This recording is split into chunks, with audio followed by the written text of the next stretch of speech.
Lights तो बंद कर। चलिए शुरू करें। तो ये बताइए कि आपको व्यवसायी ही बनना था या टीचर ही बनना था? मुझे टीचिंग अच्छा लगता है। व्यवसायी बनना होता तो अभी और भी काफ़ी सारी कंपनी खड़ा कर चुका होता। आपके पास अभी कितने लाख स्टूडेंट्स हैं? एप्लीकेशन पे और यूट्यूब पर अगर आप मिला दो तो आपने पिछली संस्था को छोड़ दिया, क्यों छोड़ दिया आपने? आइडियोलॉजी है। मतलब मेरा थोड़ा सा अपना नेचर है कि मैं सुकून से काम करना चाहता हूँ। क्या मैं ये कह सकता हूँ कि आप बहुत जल्दी एक नए एडटेक को एस्टेब्लिश करने वाले हैं? हमने वो क्वालिटी एजुकेशन उनको दिया तो नो डाउट ये बनने में कोई नहीं रोकता। आप पर भी एक इल्ज़ाम लगता है कि भाई आप टॉपर की खरीद बिक्री करते हैं। अभी आप लोगों को है ना एक बहुत बड़ा सरप्राइज और कुछ लोगों को बहुत बड़ा झटका देने वाले हैं, ठीक है? क्या कैसे मतलब हम माने कि वो जो ध्रुव राणा है वो आप ही का स्टूडेंट था? मैं आपका दोस्त हूँ ये कौन बता सकता है? या तो आप बता सकते हैं या मैं बता सकता हूँ। और आप तो कहते हैं कि 1 से लेकर 10 तक जितने भी स्टूडेंट होंगे उनको पहले मैं कहा था, थार गिफ्ट कर बहुत दूंगा। पहले कहा था। क्यों उसके कहा बाद था में आपने? मेरी इच्छा क्या थी। ये तरीका सही है? बिल्कुल नहीं। कहते हैं ना कर्म करने जाओ कांड हो जाता है। तो हम बोलने कुछ और जाते हैं, समझ कुछ और लेते हैं, हो कुछ और जाता है और उसमें ऊर्जा बहुत चली जाती है। अभिनय शर्मा मैथ्स क्या पंगा है? इंडस्ट्री के 4-5 लोग हैं जो उनको पिन करते हैं और शर्मा जी पिन हो जाते हैं और वहां पर बस ये थोड़ी सी प्रॉब्लम है। पर ये मास्टर लोगों में बड़ा झमेला और झगड़ा चल रहा है महाराज। आ जाता ना कोई एक बोल के चला जाए, इसे कैसे बोल दिया, अभी आके बोलते इसको, रुको वहाँ खाली चैनल तुम्हारे पास है हमारे पास भी है। तो फिजिक्स वाला हो या कहीं भी बहुत सारे कंपनीज थे मतलब जिनसे ऑफर आए थे कि आप यहाँ हमारे साथ शुरू कर अच्छा, फिजिक्स वाला से आपको भी आया? ठीक है, कहीं कहीं से आया था, काफी सारे आए थे। पेपर लीक का क्या मेन लूप होल्स आपको नजर आ रहा है? इंटेंशंस क्लियर होने चाहिए। आदित्य रंजन का पॉलिटिकल इंटरेस्ट क्या है, आइडियोलॉजी क्या है? चुनाव चिन्ह मेरी कलम है और चुनाव क्षेत्र मेरी क्लासरूम है। एजुकेशन के क्षेत्र में एआई के पॉसिबिलिटीज को और उसके फ्यूचर को आप कैसे देखते हैं? आज के समय में कई ऐसे यूट्यूब चैनल देखता हूँ और ना उसमें टीचर को अपना फेस दिखाने की जरूरत है, ना उसको अपना सेटअप बनाने की जरूरत है, कुछ नहीं है। लेकिन एआई को लेकर के बहुत सारी ऐसी चिंताएं भी सामने आ रही हैं जिसमें कहा जा रहा है कि रोजगार खत्म हो जाएगा। लेकिन एआई को चलाने के लिए भी तो एक इंसान चाहिए ना। 24 अगस्त 2025 को एसएससी आंदोलन हुआ, उसे लेकर भी कई सवाल खड़े होते हैं और हुआ ये कि आपने उस पूरे इवेंट को हाईजैक करके अपना पर्सनल एजेंडे का इवेंट बना दिया।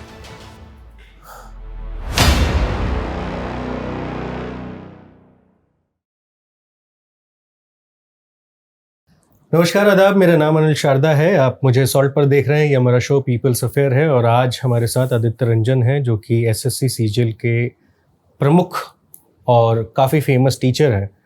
सर, बहुत बहुत स्वागत है आपका हमारे साथ बातचीत करने के लिए। हमारे दर्शक मुझे नहीं पता कितना एसएससी सीजीएल को जानते हैं, लेकिन आपको तो बहुत सारे स्टूडेंट्स देखने वाले हैं। पर मैं सबके लिए एक बार मैं आपसे जान लेना चाहता हूँ कि एसएससी सीजीएल क्या है, इसको लेकर के इस समय देश में क्या चल रहा है। पेपर लीक से लेके तमाम तरह के जो भी घटनाएं हमें पिछले कुछ वर्षों में देखने को मिली हैं, इस पर एक आपका क्विक इंट्रो हो जाए। सबसे पहले तो बहुत बहुत धन्यवाद सर यहाँ बुलाने के लिए। और जैसे आपने एसएससी सीजीएल के बारे में कहा, तो जिस तरीके से यूपीएससी जो है वो अगर सर है तो एसएससी आपके इंसान के हाथ और पाँव है। अगर आप देखेंगे तो भारत में जितने भी टॉप लेवल पे ब्यूरोक्रेट्स हैं वो सारे के सारे यूपीएससी से आते हैं, लेकिन उनके अंडर में जो होते हैं जो इस प्रणाली को बहुत आसान बनाते हैं वो एसएससी सीजीएल के माध्यम से आते हैं। आप टैक्स पे करते हैं जीएसटी में, लेकिन वो जो जीएसटी का सिलेक्शन होता है वो सीजीएल से होता है। इनकम टैक्स हो गया, ईडी हो गया, रेलवे हो गया, इलेक्शन कमीशन हो गया, हर जगह में जो क्लरिकल पोस्ट जो है वहाँ पर वो एसएससी सीजीएल के माध्यम से सेलेक्ट होते हैं। तो एसएससी एक कमीशन है जो पेपर कंडक्ट करवाती है। और जैसे होता क्या कि भारत सरकार को अलग अलग विभागों में नौकरियां चाहिए। मान लीजिए कि भारत सरकार को ये कि भाई मुझे 10 इनकम टैक्स इंस्पेक्टर चाहिए, 10 मुझे एक्साइज इंस्पेक्टर चाहिए, 10 जो है मुझे वहाँ पर एएसओ एमईए चाहिए। तो ये सभी वैकेंसीज को कलेक्ट करके और पेपर कंडक्ट करवाने की जिम्मेदारी एसएससी को दे दी गई, स्टाफ सिलेक्शन कमीशन को। और उसके बाद में एसएससी इसके लिए कॉमन पैटर्न सेट करती है और उसके बाद में पेपर जो है वो सीजीएल यानी कंबाइंड ग्रेजुएट लेवल के माध्यम से वो कंडक्ट करवाती है। और ये जितनी भी नौकरी होती है इनमें लगभग 80,000 से 1 लाख रुपए की स्टार्टिंग सैलरी होती है। और जो आप पोस्ट सेलेक्ट होते हो अभी आप तो नॉर्मल एएसओ की पोस्ट पे सेलेक्ट होते हो, बट धीरे धीरे आफ्टर द प्रमोशन आप यूपीएससी कैडर तक भी जा सकते हो और आपकी इनकम अच्छी खासी 2-2.5 लाख रुपए तक भी हो सकती है। तो ये है। तो इस पूरे एजुकेशन सिस्टम में जैसे यूपीएससी है, लाखों लोग बैठते हैं, लेकिन चांसेस सिलेक्शन का 1% होता है। एसएससी सीजीएल में कितना है सर? एसएससी सीजीएल में भी डिपेंड करता है, कई बार वैकेंसी ज़्यादा आती है तो 1 से 2% के करीब में पहुंच जाता है, कई बार वैकेंसी कम होती है तो 1% से भी कम का रेशियो रहता है। अगर हम सीजीएल की बात करें तो लगभग 30 लाख लोग जो है फॉर्म भरते हैं, और मतलब पिछली बार की वैकेंसी जब 36,000 के करीब में आई थी तो 32 लाख लोगों ने फॉर्म भरा था, और इस बार लगभग 24 लाख लोगों ने फॉर्म भरा है। तो 25 से लेकर के 30 लाख के बीच में लोग फॉर्म भरते हैं। फॉर्म भरना एक अलग होता है, पेपर देना एक अलग होता है। मैं आपको मजे की बात बताऊं, फॉर्म भरते तो 30 लाख हैं, लेकिन पेपर देने जो जाते हैं वो 12 से 18 लाख के बीच में ही जाते हैं। अच्छा। 60% अटेंडेंस लगता है, वो मैक्सिमम अटेंडेंस है। जैसे चुनाव में क्या है, क्षेत्र में 100 लोग हैं, लेकिन वोटिंग कभी भी देखना 60-65% से ज़्यादा नहीं होती है। उसी तरीके से यहाँ पर भी अटेंडेंस इतनी ही % की लगती है। चुनाव वाला प्रोसेस अलग हो गया, लेकिन ये वो छात्र हैं जिनका सपना है कुछ कर लेने का। सपना है, लेकिन कई लोग हैं ना कॉर्पोरेट में काम कर रहे हैं, कई लोग अभी ग्रेजुएशन में भी हैं, घर वालों ने कह दिया फॉर्म भर दो तो फॉर्म भर देते हैं। तो ये उस तरीके से है। तो अगर हम इसमें देखें तो फाइट करने वाले 30 लाख के करीब में लोग हैं, और जो वैकेंसी आती है वो लगभग 10,000 के करीब में आती है। ये ऑन एन एवरेज इतना रहता है। तो कंपटीशन बहुत ज़्यादा है। मैं आपको अगर बताऊं तो बड़े बड़े यूनिवर्सिटीज़ हो गए, इंटरनेशनल लेवल पर कई सारी परीक्षाएं हो गई, वहाँ चाइना की है और इंडिया में VIT है। तो लोगों को लगता है कि कंपटीशन बहुत टफ है, लेकिन ऐसा नहीं है। आप कभी SSC में आकर के देखो, यहाँ का भी कंपटीशन बहुत टफ है। जहाँ सिलेक्शन रेशियो ही 1% है और बाकी 99% का कोई अता पता नहीं है वो क्या करेंगे क्या नहीं करेंगे। तो this is a very tough competition. तो यही सवाल पूछ लेते हैं कि वो 99% जो लोग हैं वो क्या करेंगे? मुझे लगता है यहाँ पर कि सरकार को अपॉर्चुनिटी क्रिएट करनी चाहिए प्राइवेट जॉब्स की, ताकि अगर जो लोग उस तैयारी को कर चुके, देखिए कभी भी है ना, इस ऐसे एग्जाम में कोई फेल नहीं होता है। मान लीजिए आपने भी पढ़ा, मैंने भी पढ़ा, आपको भी गणित आती है, मुझे भी आती है, रीजनिंग आपको भी आती है, मुझे भी आती है, कंप्यूटर आपको भी आता है, मुझे भी आता है। तो इस तैयारी के दौरान में 1 नंबर से मैं सेलेक्ट हो गया और आप 1 नंबर से नहीं हो पाए, डजंट मीन कि मैं पास हुआ फेल हो। ठीक है, तो वो गवर्नमेंट के पास कुछ ऐसी उनको अपॉर्चुनिटीज क्रिएट करनी चाहिए, जिससे जिन लोगों की सिलेक्शन बहुत मार्क्स अच्छे थे, कुछ नंबरों से वो रह गए, ठीक है, तो कहीं ना कहीं या तो गवर्नमेंट में देखा जाए, प्राइवेट सेक्टर में देखा जाए कि हम उन्हें कहाँ फिट कर सकते हैं, क्योंकि उन्होंने 2 साल अपने जीवन के दिए हैं। उन्होंने संविधान पढ़ा, उन्होंने आर्टिकल्स पढ़े, फंडामेंटल राइट, फंडामेंटल ड्यूटीज, उन्होंने चीज़ों को समझा, ट्रैफिक रूल्स क्या है, उन्होंने हर चीज़ को वो जानते हैं। और 2 साल के बाद में पेपर नहीं होता है तो एट द एंड में जाके उनको बिजनेस करना पड़ता है, या फिर कहीं 10-15 हज़ार की नौकरी करनी पड़ती है, या फिर घर बैठना पड़ता है। तो गवर्नमेंट अगर इस तरीके से अपॉर्चुनिटी लेकर के चलेगी, गवर्नमेंट एग्जाम्स में जैसे UPSC में काफ़ी लोग तैयारी करते हैं, नहीं हो पाते हैं, तो उनको हम और कहाँ पर यूटिलाइज कर सकते हैं। जैसे एडॉक बेसिस पर वो टीचर्स की वैकेंसी निकालते हैं, वो वहाँ पर अप्लाई करें, यूटिलाइज करें, तो ये एक बड़ा बेनिफिट हो सकता है। लेकिन अभी सरकार के इसके ऊपर ध्यान नहीं है। पिछले कुछ समय में हमने देखा कि बहुत सारे UPSC से पास आउट बच्चे जो IAS, IPS, IRS या अलग अलग विभागों में चयनित हुए और फिर SSC से में भी जो सेलेक्ट हुए, वो अपने प्रोफेशन को 2 साल, 3 साल, 5 साल करने के बाद चेंज कर देते हैं। ठीक है, आप समझ रहे हैं कि एक स्टूडेंट का पूरा प्रिपरेशन, उसके बाद सिलेक्शन के बाद उसके ऊपर खर्च होने वाला सरकार का पैसा, है ना, होता होगा ना, और उसके बाद फिर वो छोड़ देता है, तो कहीं ना कहीं वो एक किसी स्टूडेंट का हक मार रहा होता है ना। तो ये जो छोड़ने वाली प्रक्रिया अचानक से बहुत ज़्यादा आ गई है कि हम अब हो गया, अब इसको छोड़ देते हैं, टीचिंग में चले जाते हैं, फिल्म एक्टिंग में चले जाते हैं, क्योंकि बहुत सारे ऐसे IAS, IPS लोगों को आपने देखा होगा जो फिल्मों में गए, एल्बम में गए, मॉडलिंग शुरू कर दी, है ना। तो ये जो चलन एक आया है अचानक से, या कुछ लोग एडटेक स्टार्टअप कर देते हैं, जिसमें अनअकैडमी एक एग्जाम्पल है, या इसके अलावा बहुत सारे हो सकते हैं। आप इसे कैसे देखते हैं सर? पता है क्या है, इसमें गलती उस एस्पिरेंट की नहीं है, इसमें गलती हमारे समाज की है, गलती पेरेंट्स की है, गलती माँ बाप की है वहाँ पे। क्योंकि वो अपने सपनों को पूरा करवाना चाहते हैं। अगर जिस स्थिति में कोई बच्चा एक सामान्य वर्ग से आ रहा होता है, तो उसको ये दिख रहा होता है कि अगर मैंने गवर्नमेंट जॉब नहीं लिया तो मेरे माँ बाप कुछ मुँह दिखाने के लायक नहीं रहेंगे। वो वाली बात है। पेरेंट्स का भी बार बार प्रेशर रहता है, तुमको जो करना होगा करना, लेकिन पहले तुम ये कर लो। आपके काफ़ी ऐसे दोस्त होंगे, देखना आप जब उनसे बात करोगे, स्किल तो बहुत है, प्रतिभा बहुत है, और कॉलेज टाइम से ही वो चाहते हैं कि वो एक्टिंग में जाए, वो डांसिंग में जाए, कुछ और में जाए, लेकिन एक सपोर्ट नहीं मिल पा रहा है, ना फाइनेंशियल सपोर्ट मिल पा रहा है, ना मोरल सपोर्ट मिल रहा है। तो वैसे केस में फिर मम्मी पापा ने कह दिया कि जी कांस्टेबल की भर्ती आई है, हत्ते कट्टे दिखते ही हो, तैयारी कर लो, निकल जाएगा, कुछ महीने की नौकरी कर लो, शादी वादी तुम्हारी हो जाएगी, स्टेबल हो जाओगे, जो करना होगा करना। तो इसी वजह से कई बार ऐसा हो रहा है कि हम पहले अपने आप को स्टेबल देखने की कोशिश कर रहे हैं, और सरकारी नौकरी कैसी है कि वो ये दिमाग में फिट कर देती है कि तुम स्टेबल हो, तुमको कोई फायर नहीं कर सकता, हालांकि 2 साल का प्रोबेशन पीरियड होता है, लेकिन वो बहुत रेयर केस में किसी पर अप्लाई होता है कि किसी को हटा दिया, कुछ कर दिया।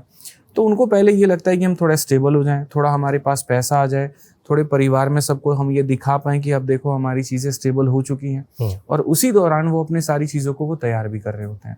तो जो रिस्क फैक्टर होता है उनको वो बहुत कम कर लेते हैं।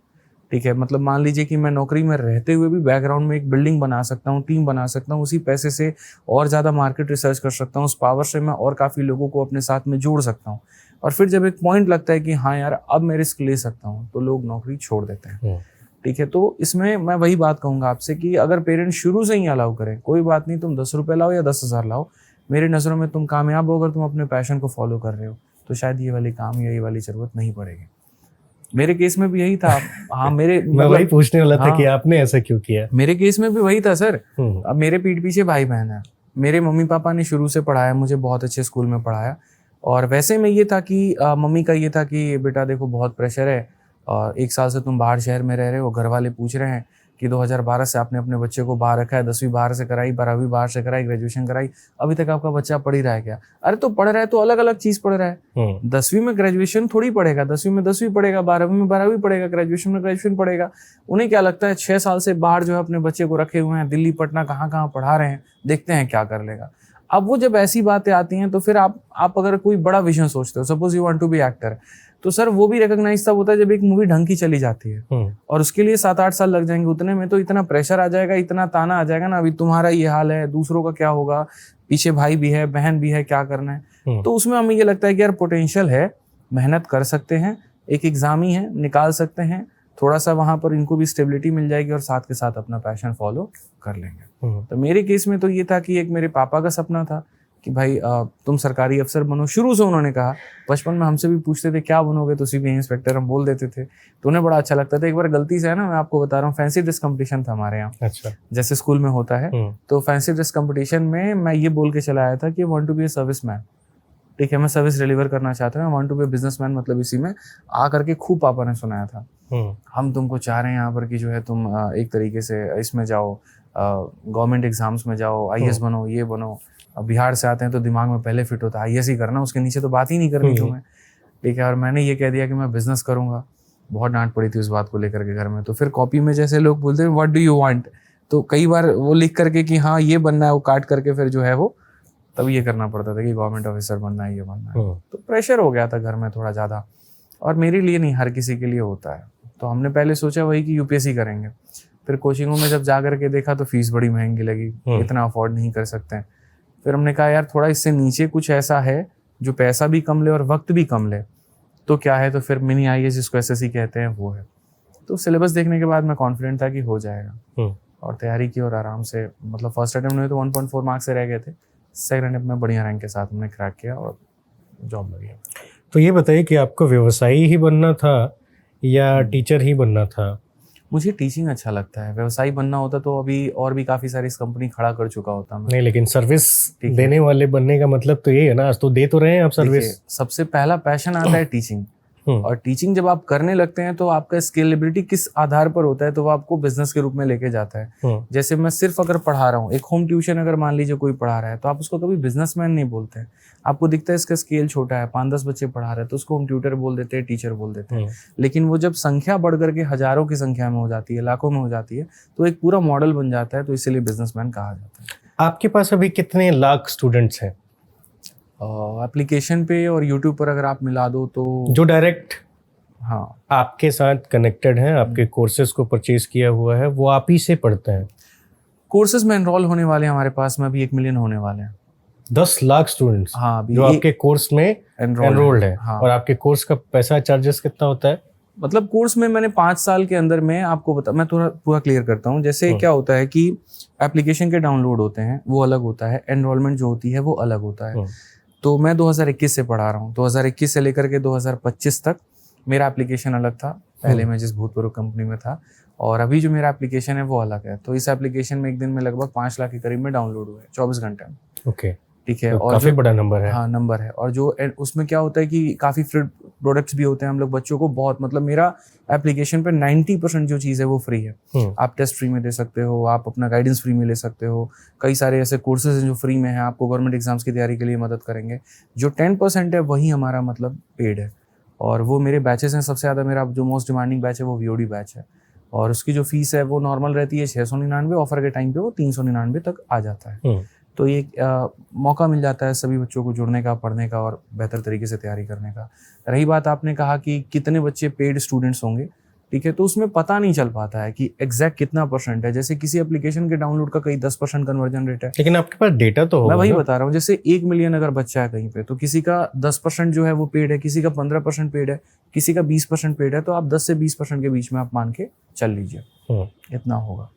तो आपने पिछली संस्था को छोड़ दिया, क्यों छोड़ दिया आपने? बड़ा सवाल ट्विटर और हर जगह चल रहा है, ये यूट्यूब तक में लोग कमेंट सेक्शन में आके पूछ रहे हैं कि सर क्यों छोड़ा? आइडियोलॉजी है, मतलब मेरा थोड़ा सा अपना नेचर है कि मैं सुकून से काम करना चाहता हूँ, ठीक है, और मेरा जो थॉट प्रोसेस है वो ये है कि बहुत सारे ऐसे कैटेगरीज हैं जहाँ पर हम और क्वालिटी एजुकेशन और बहुत कम फीस के अंदर में डिलीवर कर सकते हैं, और तरीके से कर सकते हैं, डिसिप्लिन होकर के कर सकते हैं, अच्छे टीचर्स के साथ में हम जा सकते हैं, ठीक है। बट जब क्या होता है, मैं और आप मान लीजिए कि मुझे पता है कि ये चीज़ और बेहतर की जा सकती है, इस तरीके से की जा सकती है, ठीक है, और वो तभी हो पाएगा जब मैं अपने तरीके से लेकर के जा पाऊंगा। लेकिन वहाँ पर आपकी आइडियोलॉजी मेरे से नहीं मिल पा रही है। आप रिस्पॉन्सिबिलिटीज़ ले तो रहे हो, लेकिन आप प्रेजेंट नहीं हो। आपने कहा मैं ये सब्जेक्ट पढ़ाऊंगा और आप खुद ही रेगुलर नहीं हो यूट्यूब पर, ठीक है, आप मीटिंग्स नहीं ले रहे हो टीचर्स के साथ में, आपको पता ही नहीं वर्टिकल आने वाला है, आपने मान लीजिए कि टीचिंग का एग्ज़ाम आने वाला है और आपको पता ही नहीं कि टीचिंग में क्या लॉन्च करना है, यही नहीं पता कि आपको कैसे करना है, सिलेबस तक आपको नहीं पता है। पर वो तो एक एस्टेब्लिश ऑर्गेनाइजेशन रही है ना काफी समय से। एस्टेब्लिश ऑर्गेनाइजेशन, आपने अपना शुरुआत वहां से किया है, इस तो आप ये कैसे कहेंगे कि मतलब इस ऑर्गेनाइजेशन को नाम ही मैंने दिया है। आप मेरे से पहले सर्च करो, इसका नाम रैंकर्स गुरुकुल था ही नहीं। यही बात मैं आपको कहना चाहता हूँ कि इस ऑर्गेनाइजेशन में जुड़ने की चीज़ें ही यहाँ पे थी कि मेरी मीटिंग हुई थी एक बार सर से, जब मेरी मीटिंग हुई थी तो मैंने उसमें कहा था उनको कि इस तरीके से ये इसका नाम रखते हैं रैंकर्स गुरुकुल। ये लोगो जो है वो भी मैंने बनाया था उस संस्थान का। ऐसे टीचर्स आएंगे, इस तरीके से टाइपिस्ट होंगे, इस तरीके से ये होगा, ऐसे ऐसे हम लोग मिल करके पढ़ाएंगे। इनफैक्ट 6 महीने तक तो चैनल के सारे थंबनेल चाहे किसी भी टीचर का जा रहा है मैं बना रहा हूँ, उनके इवेंट्स में लगा रहा हूँ। अच्छा, आप थंबनेल भी बनाते थे? पूरा सब कुछ, सारी वीडियो मैं एडिट करता था, गजब। ठीक है, सारे थंबनेल मैं बनाता था। इसीलिए देखना जितने लोगों के थंबनेल है सब एक जैसे मिलेंगे। 16 दिन 16 में रात में मेरा पहला सीरीज आया था, तो मैं सीखता था वहां पर जा करके कि रिमूव बीजी करके आता है, उससे कैसे बैकग्राउंड को रिमूव करते हैं, और सारे थंबनेल मैं कैनवा पे बनाता था। क्या बात है। कैनवा बहुत आसान होता है, फोटोशॉप मुझे आती नहीं थी, तो कैनवा पे हम लोग थंबनेल लगा लेते थे। PPT से थंबनेल बनाता था मैं, आप बताओ। और पावर पॉइंट में जो बना के फिर स्क्रीनशॉट ले लिया, नीचे लाइक एंड सब्सक्राइब कैसे ऐड करना है, थैंक यू कैसे करना है, वॉच, मतलब एक एक चीज वीडियो में। फिर मैंने सीखा था फिल्मोरा, और मैंने पहली वीडियो खुद से एडिट करके फिल्मोरा के डाली थी। तो उसमें क्या होता है ना, परचेज नहीं करोगे तो वाटर मार्क आ जाता है तो उस तरीके से सीखते सीखते फिर सारे टीचर्स के धीरे धीरे करते करते करते करते हमने किया था। और वैसे फिल्मोरा वालों को ये समझना चाहिए कि इन्होंने बहुत फ्री में आपका प्रमोशन कर दिया नाम लेके, क्योंकि आदित्य रंजन जी काफी बड़े टीचर हैं इस दौर में, और आप समझिए कि मिलियंस में बच्चे इनसे पढ़ रहे हैं, तो काफी फ्री में आपने प्रमोशन कर दिया है। अभी फिल्मोरा को और अपग्रेड करने की जरूरत है, फोटोशॉप बीट कर रहा है ये भी बोल देता हूँ मैं साथ में। हाँ ठीक है, तो ये है, और सारी चीजें हमने की, शुरू में किया। तो जैसे जैसे आइडियाज रिफ्लेक्ट होते गए, कन्वर्सेशंस बहुत अच्छे थे, तो टीचर्स आते गए, हम लोगों ने सीरीज शुरू की, पढ़ाना शुरू किया, बहुत बेहतर रहा। बट एक पॉइंट आता है जहाँ पर बच्चे का आपके ऊपर विश्वास हो चुका है, तो आपको उसके लिए और करने की आवश्यकता है। अब आप अगर देखोगे तो बुक्स की ही अगर हम बात करें, अब बुक्स में पिछले 1 साल से मैं लेकर के सारी चीज़ें चल रहा हूँ कि पब्लिकेशन है तो हम सारी बुक्स निकाल रहे हैं। मैथ भी मैं कर रहा हूँ, रीजनिंग भी मैं, रीजनिंग तो नहीं खैर, GS भी मैं कर रहा हूँ, बाकी सब्जेक्ट भी मैं कर रहा हूँ। तो एक और सपोर्ट कि हाँ यार इसको और बड़े लेवल पे कैसे लेके जाएं। अब रीजनिंग का सर का था कि मैं अपनी खुद की किताब खुद करना चाहता हूँ। मैंने कहा पूरी शुभकामनाएं, लेकिन उसको और बड़ा किया जा सकता था, मेरा हमेशा ये एडवाइस होता था। बट सर भी हैं थोड़े से फंसे रहते थे इन चीज़ों में, उन चीज़ों में, तो वो नहीं कर पाते थे। मल्टीपल सेगमेंट्स उन्होंने कर लिए, और मीटिंग्स बहुत ज़्यादा कर ली, पर्सनल लाइफ भी थी उनकी काफ़ी ज़्यादा, तो क्या ही है, छोड़िए हटाइए। तो विद्याग्राम को लेकर के आपका आइडिया क्या है? विद्याग्राम को लेकर के ये है कि आने वाले समय में पहले तो सारे गवर्नमेंट एग्जाम्स हम यहाँ पर कराएंगे। सारे गवर्नमेंट एग्जाम्स की तैयारी हम बहुत ही कम फीस में, बहुत ही क्वालिटी एजुकेशन के साथ UPSC से लेके सब कुछ। हाँ, बट UPSC अभी नहीं है सर, UPSC 2 साल बाद में है, अभी हमारे में नहीं है। अभी जैसे अगर हम बात करें ग्रुप B और ग्रुप C पोस्ट की, तो group B group C post की जितनी भी एग्जाम्स की तैयारी होती है बहुत अच्छे एजुकेटर्स के साथ में जिनके पास गहरी नॉलेज है, जो बच्चों को सिखा सकते हैं, जो ज़्यादा रील में करनी है, जो ज़्यादा वीडियो में करनी है, जिनको अपनी 6-6 घंटे की, आज अगर देखोगे यहाँ पर तो पूरी दुनिया मीटअप का तांडव कर रही है, लेकिन हमारे प्लेटफॉर्म पे जाके देखो तो 6 घंटे की मैराथन लगी है, एक टीचर की मॉर्निंग में और 6 घंटे की लगी एक की शाम में। तो मेरी आइडियोलॉजी बहुत क्लियर है कि मुझे अच्छे से यूट्यूब पर बहुत फ्री कंटेंट भी देना है और एप्लीकेशन पे एक बहुत प्रीमियम बैच भी लेकर के आना है, जिससे दोनों के लिए बेनिफिट हो पाए और वो बैच भी रहे तो ऐसा रहे कि बहुत अफोर्डेबल हो। ठीक है, पहले तुम शुरू करेंगे एसएससी के सभी एग्जाम्स के साथ, फिर रेलवे, फिर स्टेट एग्जाम, ठीक है, और फिर धीरे धीरे बाकी अकेडमिक्स में भी अगर जाना होगा, भगवान की मेहर रही तो वहाँ भी जाएंगे। तो क्या मैं ये कह सकता हूँ कि आप बहुत जल्दी एक नए और बड़े एडटेक को एस्टेब्लिश करने वाले हैं अगर चीज़ें विद्याग्राम के? बिल्कुल, अगर जैसे मान लीजिए कि हम लोग काम कर रहे हैं, हमें हमारा रिजल्ट मिल रहा है, बच्चों का सपोर्ट रहा और हम वो डिलीवर कर पाएँ जो उनकी उम्मीद है, हम वो रिजल्ट प्रोड्यूस कर पाएँ, हमने वो क्वालिटी एजुकेशन उनको दिया, तो नो डाउट ये बनने में कोई नहीं रोकता। ऑलरेडी मार्केट में आपके कंपटीटर इस हिसाब से हैं, क्योंकि आपका विजन है तो आपके हिसाब से कंपटीटर तो हो ही गए। फिजिक्स वाला है अभी रिसेंट में, बायजूस कोलैप्स कर गया, ठीक है, पर फिर भी जिंदा तो है ही ना। अनअकैडमी, अपग्रेड, ऐसे बहुत सारे ऑर्गेनाइजेशंस हैं और ये मार्केट 50,000 करोड़ से ऊपर चला गया है। क्या प्लान है आप कि आप आने वाले समय में इस एडटेक को किस दिशा में लेके जाएंगे? कई सारी चीज़ें हैं सर, मार्केट रोज बदल रही है। आप आज जिस चीज़ को स्टडी करने जाओगे कल तक वो कुछ और हो चुका है, आप उसको स्टडी करने जाओगे तो कल तक कुछ और हो चुका है। तो जितना आसान हमें लगता है कि हम लोग इसको समझ पाएंगे ना और हम यहाँ तक लेके जा पाएंगे, आपकी समझ के परे है। जिन लोगों ने कई हजार करोड़ की कंपनी बनाई, अगर मतलब किस्मत उनको भी फेवर नहीं कर पाई, ठीक है, और वो आईपीओ तक नहीं पहुंच पाए। जैसे आप अनअकैडमी का देख लो, एक वक्त था कि वो बहुत लोगों को खरीदने चला था, आज उन लोगों ने इनको खरीदा है। तो आप नहीं प्रेडिक्ट कर सकते हैं कहाँ तक है। मैं हमेशा ये मान के चलता हूँ और इस बात का बहुत स्ट्रॉन्ग बिलीवर हूँ कि मेरे हाथ में मेरी मेहनत है और ईमानदारी से है, मैं उस चीज़ को करूँगा। और जैसे ज़िंदगी में मैंने कभी नहीं सोचा था कि मैं कहाँ तक जाऊँगा, तो मैं आज ये नहीं सोचता हूँ कि मेरी कंपनी या मैं कहाँ तक जाएंगे। मेहनत करना आता है, वो तो भगवान की आशीर्वाद रही तो जहाँ तक जाए। क्योंकि एडटेक में है ना, सिर्फ एक सिंगल एग्जाम्पल है, फिजिक्स वाला ही है जो आईपीओ तक पहुंचा है, इसके अलावा कोई नहीं पहुंचा। हाँ, लेकिन फिजिक्स वाला के आईपीओ को अगर आप बहुत गौर से देखें और पूरे सिस्टम को समझने की कोशिश करें, तो जब लॉन्च हुआ तो शायद वो 103 और 106 रुपए के बीच में लॉन्च होने वाला था और नियर अबाउट 155 रुपए तक भी बिका। और अगर अभी आप देखेंगे तो कहाँ पे रैंक कर रहे हैं, अंडर 100 पे है। तो जिन लोगों ने लगाया उसका डूबा भी तो होगा सर। वो तो तय है, जब आपका आईपीओ जैसे आता है उसके बाद में गिरना तो तय होता है।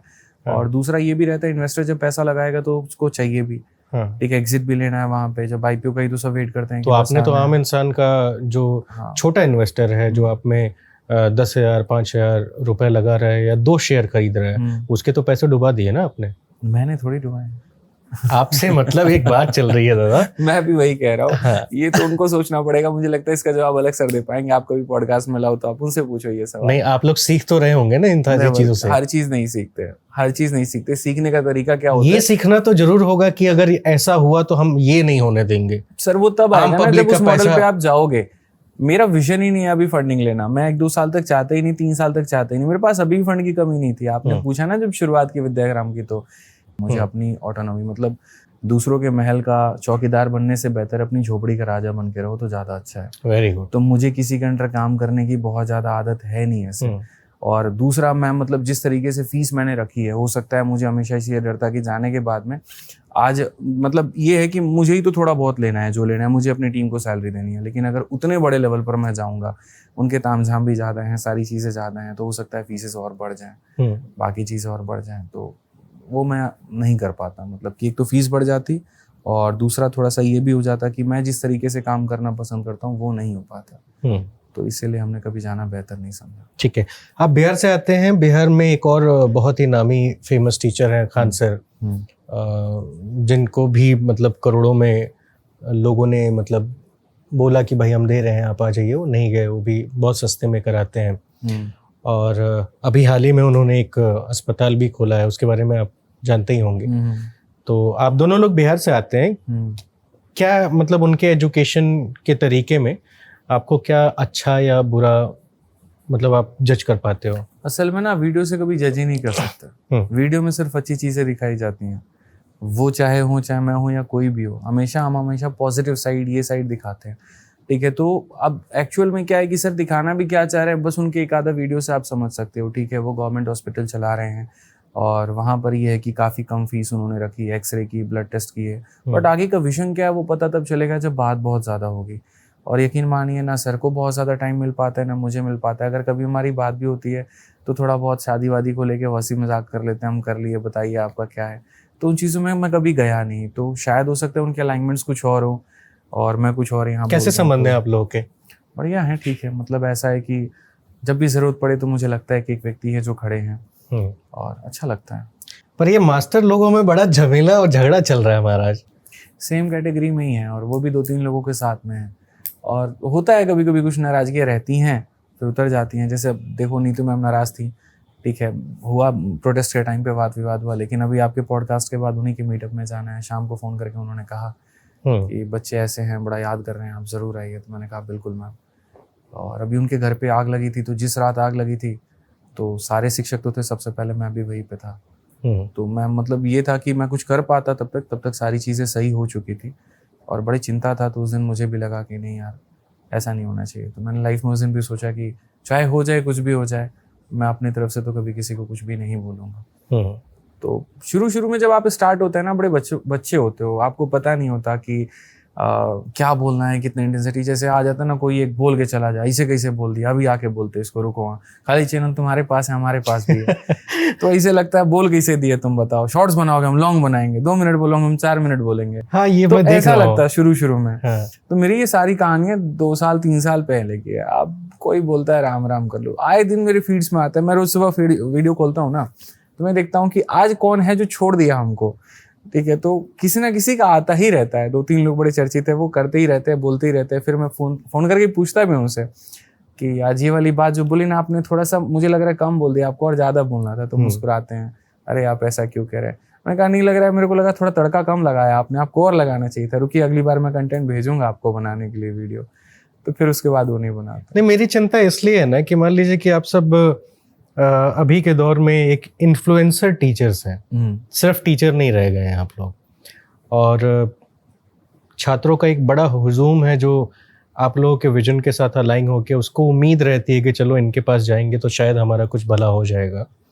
और उस कंडीशन में जब एक ही सेगमेंट के टीचर्स आपस में मतलब इस तरीके से लड़ रहे होते हैं, तो ऐसा लगता है कि कहीं ना कहीं छात्रों के साथ बहुत ख़राब हो रहा है।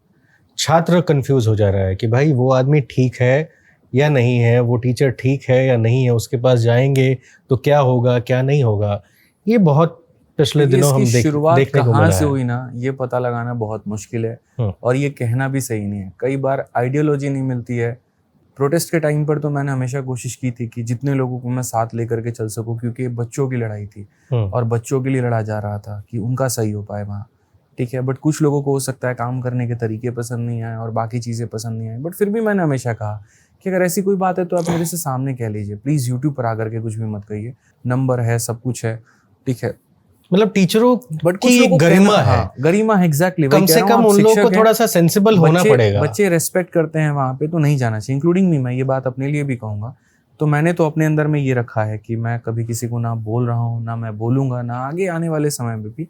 और बाकी लोगों से भी मैं यही आग्रह करूँगा कि जो भी बातें आपसी मनमुटाव है, कुछ भी है, आप फ़ोन कॉल पे डिस्कशन कर लो, बट यूट्यूब पर मत बनाओ, क्योंकि बच्चे बहुत रिस्पेक्ट करते हैं और एक टीचर को रिस्पेक्ट के नाते देखते हैं। और आज के समय की कहानी ऐसी हो गई है वहाँ की, किसी की कंट्रोवर्सी की वीडियो पॉपअप होती है और बच्चा उसमें उल्टा सीधा बोल रहा होता है, तो बड़ा बुरा लगता है। चाहे वो कभी दूसरे टीचर के लिए भी बोल रहा हो तो भी मुझे देख के बड़ा बुरा लगता है कि यार एक सम्मान कमाने वाली जो चीज़ थी वो अपमान कमाने वाली चीज़ बन गई है, ठीक है। तो सभी से मेरी आग्रह है कि कभी कोई किसी को ना ही बोले तो बेहतर है। आदित्य सर, मुझे एक बात बताइए कि जब से एजुकेशन का डिजिटलाइजेशन हो गया है, कितना बदल गया है? मतलब यूट्यूब पे पढ़ाने का जो तौर तरीका है और जो एक क्लासरूम में छात्रों को बैठाकर पढ़ाना, प्रैक्टिकल बताना, समझाना, कितना बदला है एजुकेशन? असल में ना क्या है कि अब सबको कंफर्ट जोन चाहिए और मतलब घर पर बैठे ही सब कुछ चाहिए वहाँ, अगर आप देखोगे तो। और दूसरा ये भी है ना कि कोई लेफ्ट आउट भी फील नहीं करना चाहता है, तो हर चीज़ के एक अपने फ़ायदे और नुकसान है। अगर आप देखेंगे ऑफलाइन क्लासरूम में तो सबसे ज़्यादा जब समझने की बात आती है तो वो ऑफलाइन क्लासरूम ही होता है। क्यों? टीचर आपके सामने होता है, आप 2 मिनट के लिए फ़ोन नहीं चला सकते, डर है आपको क्लास के बाहर भगा देगा, या नोटिस कर रहा है आपको वहाँ पे, आपको भीड़ दिख रही होती है तो हमेशा आपको कंपटीशन का अंदाज़ा लग रहा होता है कि एक्चुअल कंपटीशन है कितना। किसी ने पीछे से आंसर अगर मान लीजिए दे दिया तो यहाँ हालत ख़राब हो जाती है, यार मेरे से पहले कैसे बना दिया इसने, ठीक है। तो वो जो फीलिंग आती है क्लासरूम की अलग होती है। बट क्या है ना कि वो एक क्वालिटी एजुकेशन लिमिटेड शहरों में रह गई। अब आदित्य रंजन ही पढ़ा रहे हैं तो दिल्ली पढ़ा रहे हैं, बट अगर कोई पटना का पढ़ना चाह रहा है, भागलपुर का पढ़ना चाह रहा है, सहरसा का पढ़ना चाह रहा है, ठीक है, बरेली का पढ़ना चाह रहा है, वो नहीं पढ़ सकता। तो वो एक दिक्कत बच्चों को हमेशा आती थी। तो ऑनलाइन एजुकेशन आने के बाद में उनको ये लगा कि यार वो जो टीचर था जिसकी क्लासेस इतनी फेमस थी, जिसके बारे में माउथ पब्लिसिटी होती थी, अब वो हमें ऑनलाइन भी मिल जा रहा है। तो मिल जा रहा है तो हम क्या करते हैं, ऑनलाइन भी पढ़ लेते हैं, चाहे हमको थोड़ा सा अटेंशन को सैक्रिफाइस करना पड़ जाए, चाहे मतलब वो मेन अटेंशन फोकस कहाँ से आएगा, ठीक है। क्योंकि एक सेकंड में मेरे कुछ जानने वाले लोग हैं जिनके बच्चे हैं ऑनलाइन, तो अब सिर्फ यहीं तक सीमित नहीं है, दूसरी क्लास से भी ऑनलाइन क्लासेस शुरू हो गए हैं। तो जिनके बच्चे दूसरी में, 5वीं में या 6ठी 8वीं में पढ़ रहे हैं, उनकी एक बड़ी चिंता है कि ये जो ऑनलाइन क्लासेस आ जाने के बाद से बच्चे घर में उस फोकस के साथ कनेक्ट नहीं कर पाते हैं, पढ़ नहीं पाते हैं। अब मान लीजिए अगर आप क्लास में पढ़ा रहे हैं और मुझे पढ़ना है, मैं किसी एक सब्जेक्ट में वीक हूँ, तो जाहिर सी चीज़ है मैं किसी और को देखूंगा तो एक लगेगा कि नहीं यार मुझे मेहनत करनी है, मुझे पहुंचना है, क्योंकि डे टू डे चेक हो रहा है ना। अभी वो चीज़ नहीं है। आप चाह कर भी एक साथ अगर एक बैच में 5 लाख बच्चों को पढ़ा रहे हैं, आप सबका चेक तो कर ही नहीं सकते, 1-to-1 फोकस नहीं हो सकता, 500 बच्चों का नहीं कर सकते, अब 5 लाख की तो बात ही दूर हो गई है। तो इसमें मतलब समझने के लिहाज से कि छात्र क्या करे, अपने फोकस को कैसे डेवलप करे, ये बड़ा सवाल है। दोनों ऑप्शन है सर, मैंने कहा ना कि हर चीज़ के फायदे और नुकसान है। अगर आप ये देखोगे कि कंटेंट के पॉइंट ऑफ व्यू से क्या क्या मिल रहा है, तो ऑनलाइन से बेहतर कुछ भी नहीं है। आप सुरक्षित हैं, सेफ हैं, अपने घर पर हैं, घर से बैठ के आपको जितने लेक्चर्स पढ़ने आप पढ़ रहे हैं, मल्टीपल चीज़ें आपको बहुत कम फीस में मिल रही है। लेकिन जो दूसरी बात आती है वो आ जाती है फोकस की, जो आपने कही, बस कमी वही है, ठीक है। आप घर पर जिम बनाने की सोच रहे हो तो एक्सटर्नल मोटिवेशन तो मिलेगा नहीं, तो उसके लिए आपको अपने डिस्ट्रैक्शंस को दूर करना पड़ेगा। आप ये देखो आपका फोकस किन वजहों से नहीं बन पा रहा है। पता चले आप वीडियो देखने गए थे और आप यूट्यूब वीडियोस देखने लगे, आप हॉटस्टार पे जाके IPL देखने लगे, तो ये आपको दूर करना पड़ेगा, खुद से करना पड़ेगा, आपको अपने लक्ष्य को बड़ा बनाना पड़ेगा। और कोई मुझे तरीका लगता नहीं है। जैसे आज के समय हम सब के पास में, मतलब आप भी, इनफैक्ट आप अपना भी कंटेंट बना रहे हो, AI का यूज़ कर रहे हो, AI के लिए आप ऑनलाइन ही जा रहे हो। अब पता चले आपको दिख रहा है कि 5 बजे की मेरी पॉडकास्ट है, 1 बजे आप कंटेंट बनाने बैठ गए, ठीक है, लेकिन आपका फोकस हट गया, यार ट्रेलर आया देख लेते हैं, फिर आए कॉमेडी विद कपिल देख लेते हैं। तो सर इसका सॉल्यूशन क्या है? यही है कि आप अपने आप को मोटिवेट रखो, अपने फोकस को क्लियर रखो, विजन को क्लियर रखो। जब वो आपका वाई क्लियर है, जब आपकी चीज़ें क्लियर हैं, तो आप बाकी में डिस्ट्रैक्ट नहीं हो गए। तो मेरा बच्चों को भी यही सजेशन रहता है कि देखो बाकी लोग 1 साल के अंदर में नौकरी निकाल ले रहे हैं और तुम इसी तैयारी को 4 साल की बना रहे हो, जबकि है नहीं। तो इट्स बेटर कि 1 साल डेडिकेशन के साथ फोकस करो, अच्छे से पढ़ो, वहाँ पे जो चीज़ें मिल रही है उसका यूटिलाइजेशन करो, और घूमना है, फिरना है, रील बनाना है, रील देखना है, 3 साल बाद कर लेना। सही बात। तो मेरा तो यही रहता है सर, मेरे पास में जो वेपन है वो मेरा मोटिवेशन है, जो मैं क्लासेस में इम्पार्ट कर सकता हूँ, और इसके माध्यम से जितना हो सकता है उनके लक्ष्य के लिए मैं खींचता लेके जाता हूँ, ठीक है। तो ये मैं कर सकता हूँ अपने क्लास के अंदर में। बाकी मेरे साथ वो सिर्फ 1 घंटा है, और बाकी 30 घंटा तो अपने पेरेंट्स और बाकी लोगों के साथ है। तो थोड़ी ये पेरेंट्स की भी रिस्पॉन्सिबिलिटी बन जाती है कि अगर कुछ ऐसा कहीं पर बच्चा टाइम वेस्ट कर रहा है तो उसको बैठ करके समझा दिया, बता दिया, उसको अच्छे गलत सबका उसको बताया कि क्या गड़बड़ है, कहाँ तुम अपना टाइम वेस्ट कर रहे हो, क्यों तुम्हें नहीं करना चाहिए, तो उससे थोड़ा सा और चीज़ें अच्छी हो सकती हैं। कॉलेज के टाइम पे मेरा इतना रील देखने का आदत लग गया था, सिलेबस सामने पड़ा हुआ है और मैं वीडियो देखे जा रहा हूँ, ठीक है, लेकिन वो महसूस भी नहीं होता यार, वो एक नशा सा लग जाता है, देखते रहो देखते रहो देखते रहो देखते रहो।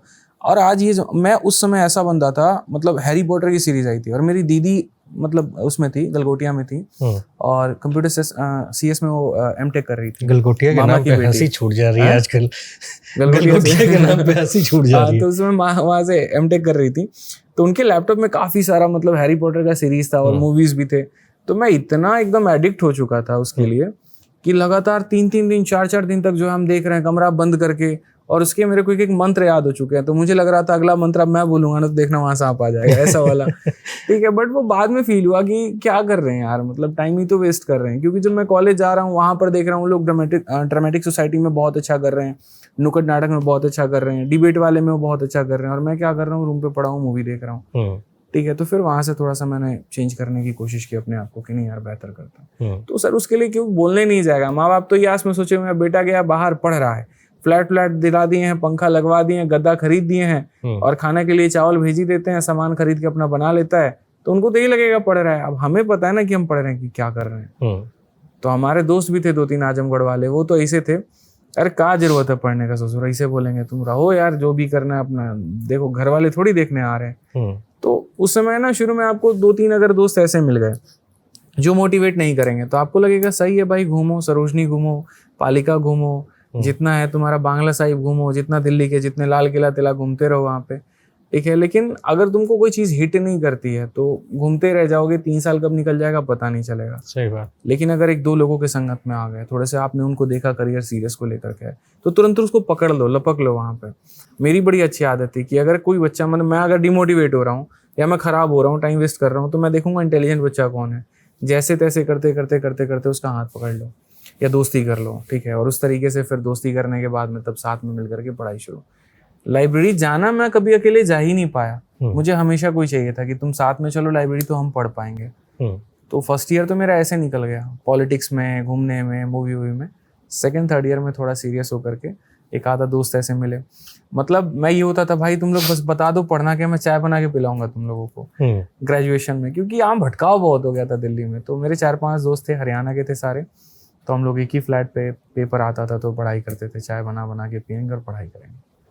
तो चाय पे आपका पूरा एजुकेशन चल गया? हाँ पूरा चल गया। मैं चाय पीता नहीं, हालांकि पिला सकता हूँ बना के, वो है। लीजिए ना। हाँ लेंगे। तो डिपेंड करता है आपका फोकस कितना क्लियर है। बहुत ज्यादा डिमोटिवेट हो गए, मोटिवेशनल वीडियो देख लो। किसके मोटिवेशनल वीडियो देखते थे उस दौर में? तो संदीप माहेश्वरी बड़े फेमस का ही था। हाँ, the last life changing seminar जो उनका था, उसको भी मैंने किश्तों में देखा है। क्या बात है। क्योंकि इतनी लंबी वो वीडियो है कि आप एक बार में उसको देख ही नहीं सकते, और उसकी कुछ चीज़ें मैं काफ़ी ज़्यादा लाइफ में फॉलो भी करता हूँ। जैसे उनका सबसे अच्छा मुझे जो लाइन लगा था वो ये लगा था कि अगर कहीं पर आप पेड़ उगाना चाहते हो तो पहले कि वहाँ ज़मीन की फर्टाइल करनी पड़ेगी, उपजाऊ बनाना पड़ेगा। तुम रेगिस्तान में अनार की खेती नहीं कर सकते, तो पहले समझो वहाँ पर कि तुम्हारा विजन क्या है, तुम्हारी ताकत क्या है, उसको अलाइन करो, फिर उसके लिए ज़मीन को फर्टाइल बनाओ, तब उसके पे काम करो। तो सेम तरीके से हमने भी वही किया कि जब भी कुछ भी करना होता है ना, तो पहले अपने आप को पॉजिटिव, अपने टीम को पॉजिटिव, अपने सारे मतलब जो जो उसके लिए चाहिए हम लोग वो पहले तैयार करते हैं। तो फिर आप जितने मंजिल की बिल्डिंग बनाना चाहो बना सकते हो। तो कुछ कंसेप्ट्स हैं जो मुझे बड़े अच्छे लगते हैं, और बाकी चीज़ें तो बाउंस मारती हैं। उनकी मैंने सिर्फ वही वीडियो देखी और कई बार देखी है। बाकी जो रूम के अंदर में जो वो लेते हैं, जिनमें बहुत डेप्थ में वो चले जाते हैं, तो मेरे से एक लेवल तक ही डेप्थ हैंडल होता है, उसके बाद में नहीं होता, वो फिर मैं नहीं जा सकता। आदित्य रंजन को डिफाइन करिए कि कौन है आदित्य रंजन, किस व्यक्तित्व के इंसान है?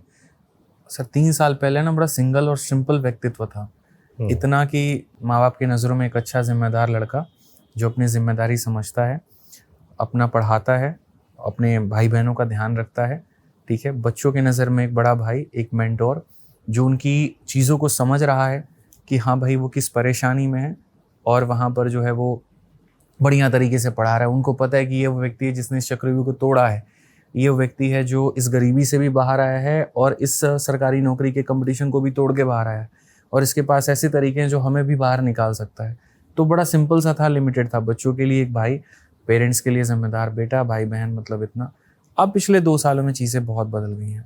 क्या जो जिम्मेदारियाँ थी वो तो है ही है, अब और ज़्यादा लोग जुड़ गए हैं, तो उनके साथ में और ज़्यादा रिस्पॉन्सिबिलिटीज़ हो गई हैं।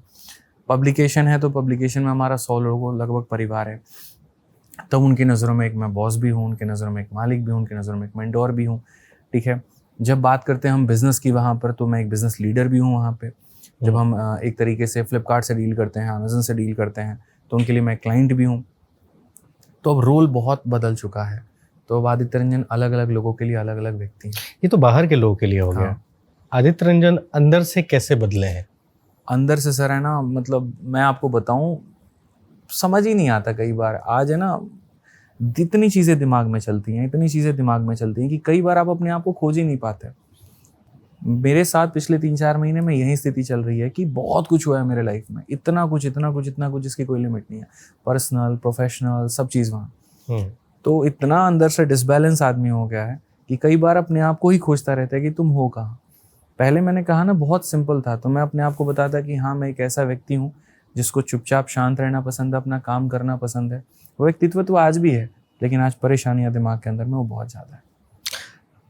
आदित्य रंजन के लिए सफलता क्या है? सफलता ये है कि जिस चीज़ में तुम्हारा मन लगे, अगर वो चीज़ तुम कर रहे हो, उससे तुम्हारा बेनिफिट हो रहा है, सोसाइटी का बेनिफिट हो रहा है, तुम्हारे पेरेंट्स खुश है वहाँ पे, तो आप सफल हैं। और पैमाना? पैमाना सर कुछ भी हो, खुशियों का कोई पैमाना नहीं होता।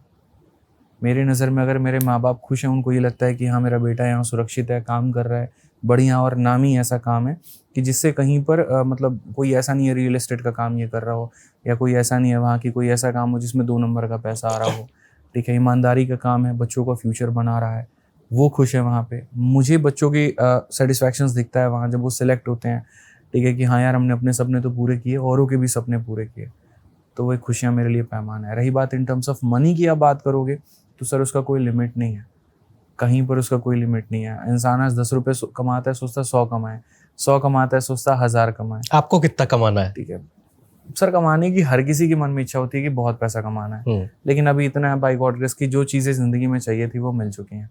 अब इसके ऊपर जो भी मिले वो भगवान का आशीर्वाद है। आप लोग के कोचिंग इंडस्ट्री में एडवर्टीजमेंट का एक जंजाल है, बहुत ही बड़ा जंजाल, और उसमें जितना सच है उतना झूठ भी है ना।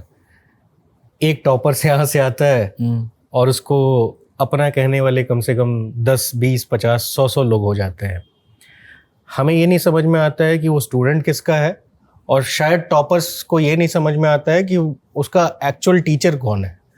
लेकिन जो आम छात्र आ रहा है, आपके ओल्ड राजेंद्र नगर में जा रहा है, या जहाँ भी कोचिंग इंडस्ट्रीज़ पनप रही है या चल रही है, वहाँ जब जाता है तो पता चलता है कि यहाँ बोर्ड पे नज़र डाला तो यही टॉपर यहाँ भी है, यही टॉपर वहाँ भी है, वही टॉपर वहाँ भी है।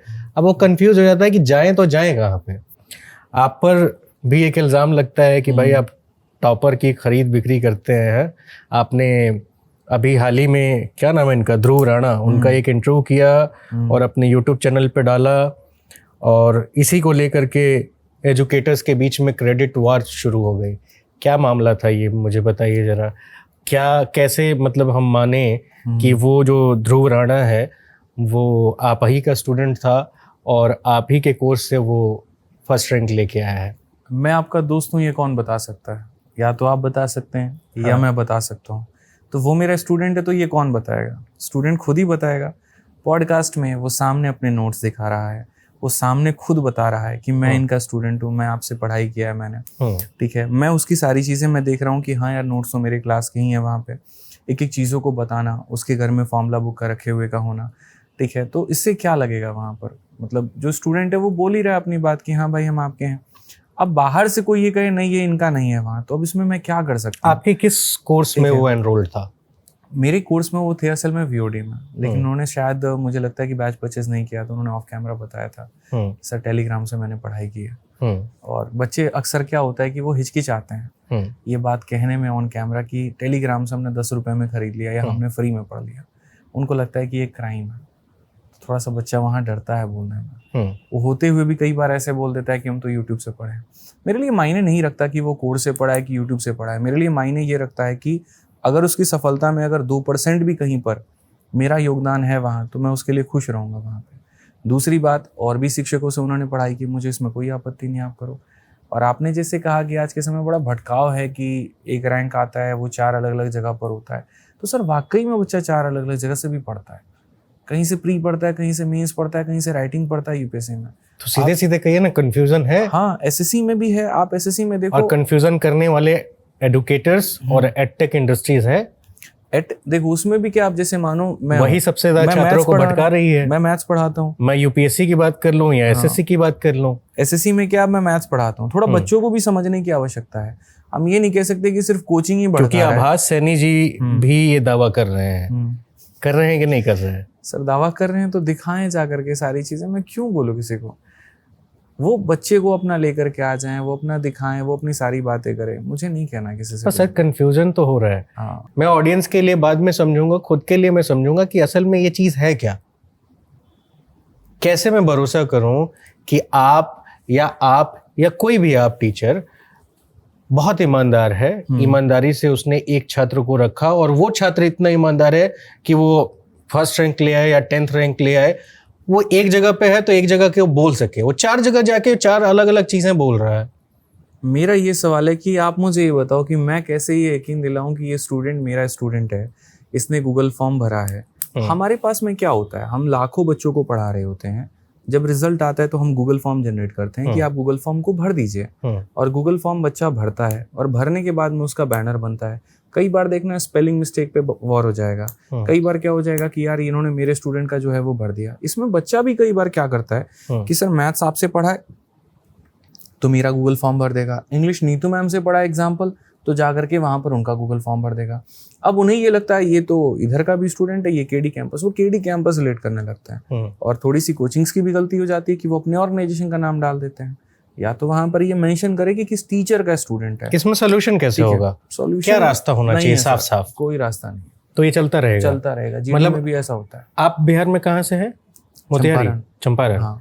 तो आप जब चंपारण से आए थे यहाँ पे प्रिपरेशन करने के लिए, आप ईमानदारी से एक स्टूडेंट के तौर पे बताइए कि आप कितने कंफ्यूज थे पोस्टर्स देख के? सर हर कोई पोस्टर लगाता है, लेकिन उस समय इतना नहीं था।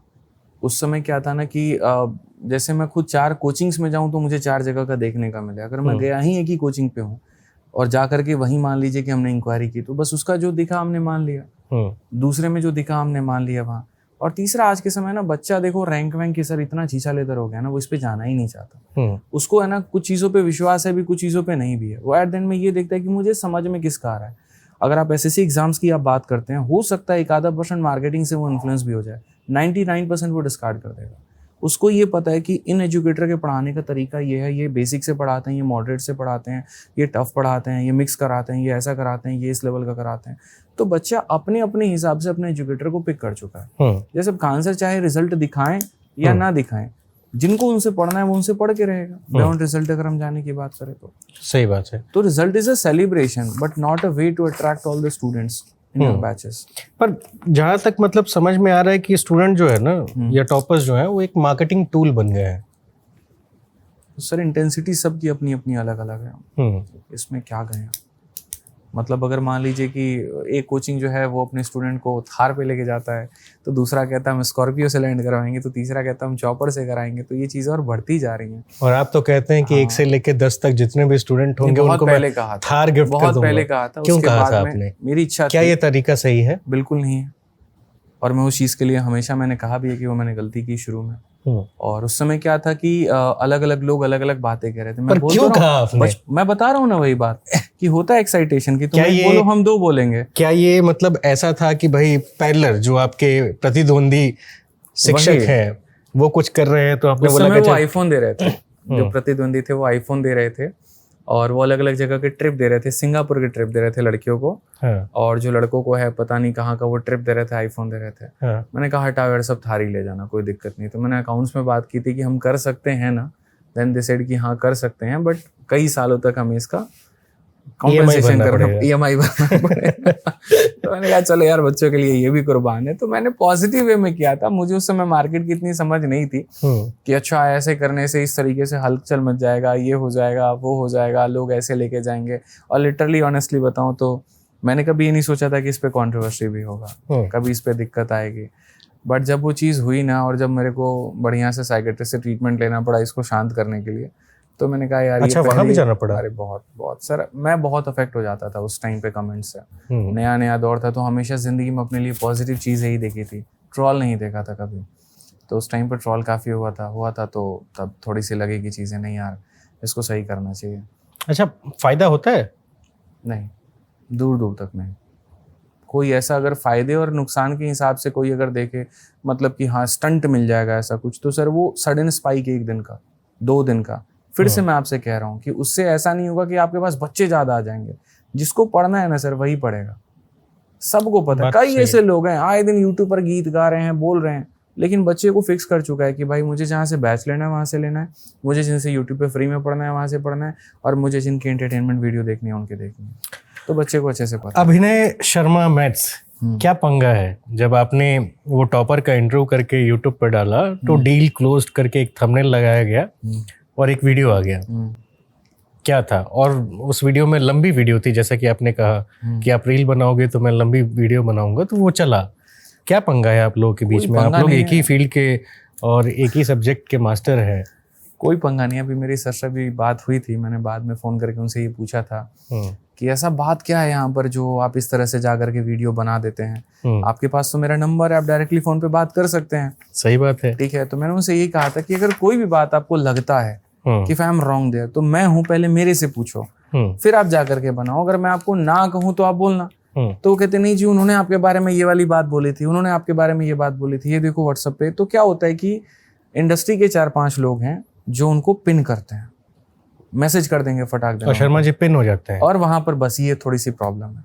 ये उनकी टीम भी यही बात बोलती है, दुर्गा जी हैं, मेरी उनसे बात होती है और भी होती है, तो कहते हैं कि सर वो जब भेज देते हैं ना तो थोड़ा सा दिक्कत है, हमें खुद नहीं पता वो जब लाइव जाते हैं तो कहाँ तक बोल देंगे और कितना बोल देंगे, ये पता नहीं है वहां पे, किसी को नहीं पता है। कि अपना शर्मा जी कंट्रोल नहीं कर पाते हैं। मैं बोलता भी हूँ कि भाई आपको कोई दिक्कत है तो आप फोन करके बात कर लो, ये लाइव क्लास में ज्यादा करके आप क्यों बोल देते हो? ठीक है, तो कहते हैं चलिए आगे से मैं करता हूँ कुछ, यहाँ पे ध्यान रखता हूँ। मैंने कहा कोई भी अगर मानो किसी ने कहा कि मैंने मर्डर किया, तो जाके सीधा मत कहो कि मैंने मर्डर कर दिया, पूछो पहले, हाँ भाई क्या हुआ, कैसे हुआ, जो भी है। मानते हो अगर कुछ, तो नहीं मानते फिर तो आप बोलते रहो, मैं जिंदगी में आंसर ही नहीं करूंगा। अच्छा, आपको डर लगता है क्योंकि अभिनय शर्मा या फिर एसएससी के और ऐसे जाइंट कोचिंग इंस्टीट्यूशंस पुराने हो गए हैं, आप नए आए, बिहार से आए, छोटे से जगह से आए, और अब आप बहुत अच्छा कर रहे हैं, लेकिन इस बीच डर लगता है जब इस तरह से लोग आपके ऊपर टीका टिप्पणी करते हैं? तो सर देखो, पुराना कोई नहीं हुआ है, मुझे नहीं लगता कि चाहे वो सर हो या कोई कोचिंग हो वो पुरानी हुई है। ठीक है, बस टीचर्स का एक अपना चॉइस हो जाता है कि यार हमें ना, मुझे यूट्यूब पर नहीं पढ़ाना है, सिर्फ एप्लीकेशन पे रहना है। तो हमें क्या लगता है जो यूट्यूब पर प्रेजेंट है वो नया है, जो नहीं है वो नया नहीं है। बट ऐसा नहीं है, बहुत शिक्षक हैं 10 साल से पढ़ा रहे हैं, अच्छा पढ़ा रहे हैं, बेहतर कर रहे हैं। तो मेरी नज़रों में कोई पुराना नहीं है, नया नहीं है। हाँ, बस किसी के आइडियाज़ नहीं हो सकते, किसी के आइडियाज़ पुराने हो सकते हैं। ठीक है, तो बाकी ये तो है। और दूसरा जो आपने कहा डर लगता है, तो सर 4 लाइव वॉचिंग से शुरू की थी, ज़्यादा ख़त्म होगा तो 4 पे आ जाऊँगा, और क्या होगा। तो शुरू जब 4 से किया, 4000 से नहीं किया, तो डर नहीं है। हाँ, ये होता कि 2000 लाइव वॉचिंग से शुरू किया होता, बहुत बड़ा एक नाम आया होता, ठीक है, और फिर उसको उठाने पे लगता कि यार मेरी तो चल ही नहीं पा रही, ये चीज़ें दिक्कत है। ठीक है, तो वहाँ पे डर लगता मुझे डर नहीं लगेगा इस बात का कभी लाइफ में।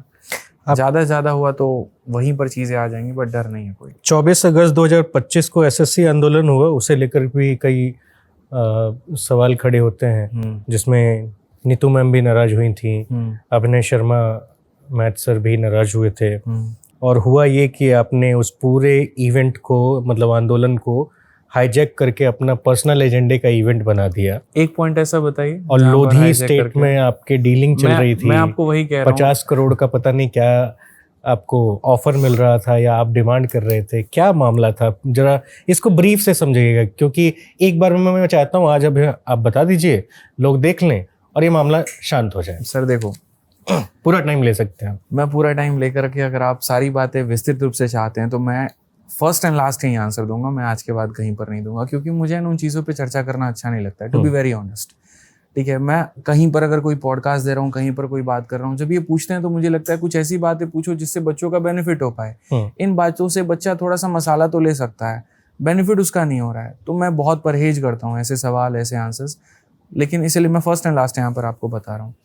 जब आंदोलन शुरू हुआ, ठीक है, तो उस समय भी ये था कि काफ़ी टीचर्स हैं, और मुझे ऐसा नहीं, मैं उम्र में सबसे छोटा हूँ, तो ऐसा नहीं कि मुझे हैंडल करना सबको आता, और मैं हैंडल करने वाला कोई हो भी नहीं। आंदोलन जैसी चीज़ लाइफ में मैंने कभी की नहीं। कॉलेज पॉलिटिक्स मैंने की है, थोड़ी बहुत की है, थोड़ा बहुत मुझे आता है। मुझे अगर कोई चीज़ बुरा लगता है ना कि ये बच्चे के साथ में गलत हो रहा है, तो मैं वहाँ सरकार नहीं देखता, पुलिस नहीं देखता, प्रशासन नहीं देखता, घर वालों को नहीं देखता, फ़ोन करके घर पे बोल देता हूँ कि ठीक है नहीं आऊँगा तो समझ लेना 2-4 दिन तक छोटे वाले को बोल देना, सारा काम देख लेगा। ठीक है, तो मुझे इस बात का कभी डर नहीं लगता है। फिर मैं उस रॉन्ग के लिए तो किसी भी लेवल तक चला जाता हूँ। तो जब आंदोलन शुरू हुआ था तो हमें पता था कि जिस तरीके से एसएससी कर रही है, अगर एज ए एजुकेटर हम लोग नहीं बोले, ठीक है, तो बहुत गलत हो जाएगा। अब उसमें भी सब लोग आपस में डिस्कस करते हैं कि सरकार का जो रवैया है वहाँ पे, सोच लो तुम उसके अगेंस्ट बोलने के पहले ईडी आ गई तो क्या होगा, इनकम टैक्स आ गया तो क्या होगा, आईबी पीछे पड़ गई तो क्या होगा। तो उसमें कुछ लोग बैकआउट कर जाते हैं, स्पेशली वो जिनको कोचिंग चलाना होता है। ठीक है, कोचिंग वालों को सबसे ज़्यादा डर रहता है कि नोटिस आ जाएगा मेरे पे, जीएसटी का नोटिस आ जाएगा, इसका नोटिस आ जाएगा। तो वहाँ पर वो रहते हैं कि नहीं हमको नहीं पढ़ना इस लफड़े में। ठीक है, वो शांत हो गए। मैं पर्टिकुलरली बार बार अपनी टीम से पूछता हूँ कि भाई देखो पहले ये बताओ कि कुछ सब सही है ना, आ गया तो हैंडल कर लेंगे ना। तो कहते कि देखो आ गया तो हैंडल तो छोड़ो, सही हो गलत हो तो पिराओगे ही तुमको इतना चक्कर लगाना पड़ जाएगा कि क्या होगा। तो तुम भी देख लो बाकियों की तरह, बैकआउट करना चाहते हो तो कर लो, और नहीं करना चाहते हो अगर तुम्हें लगता है तो फाइट करो। मैंने हमेशा ये डिसाइड किया कि भाई अगर गलत हो रहा है तो हम इसके लिए फाइट करेंगे।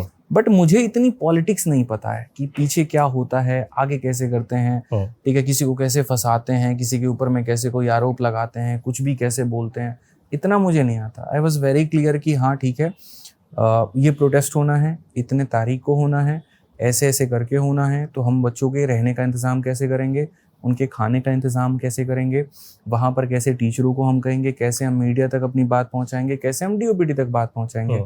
छोटी छोटी चीज़ें मेरी क्लियर थी। मैं अकेला इंसान कितना सोच सकता हूँ, जितना मैंने सोचा।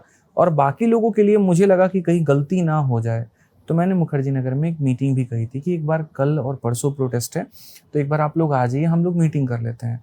जब मीटिंग होता है वहाँ सारे शिक्षक मौजूद होते हैं, बाकायदा इसकी वीडियो भी है मेरे पास में, एक एक टीचर मौजूद होता है। बोर्ड पर मैं पर्टिकुलरली लिख करके ये बताता हूँ, ये है ये है ये है ये है ये हमारे पास में परमिशन में।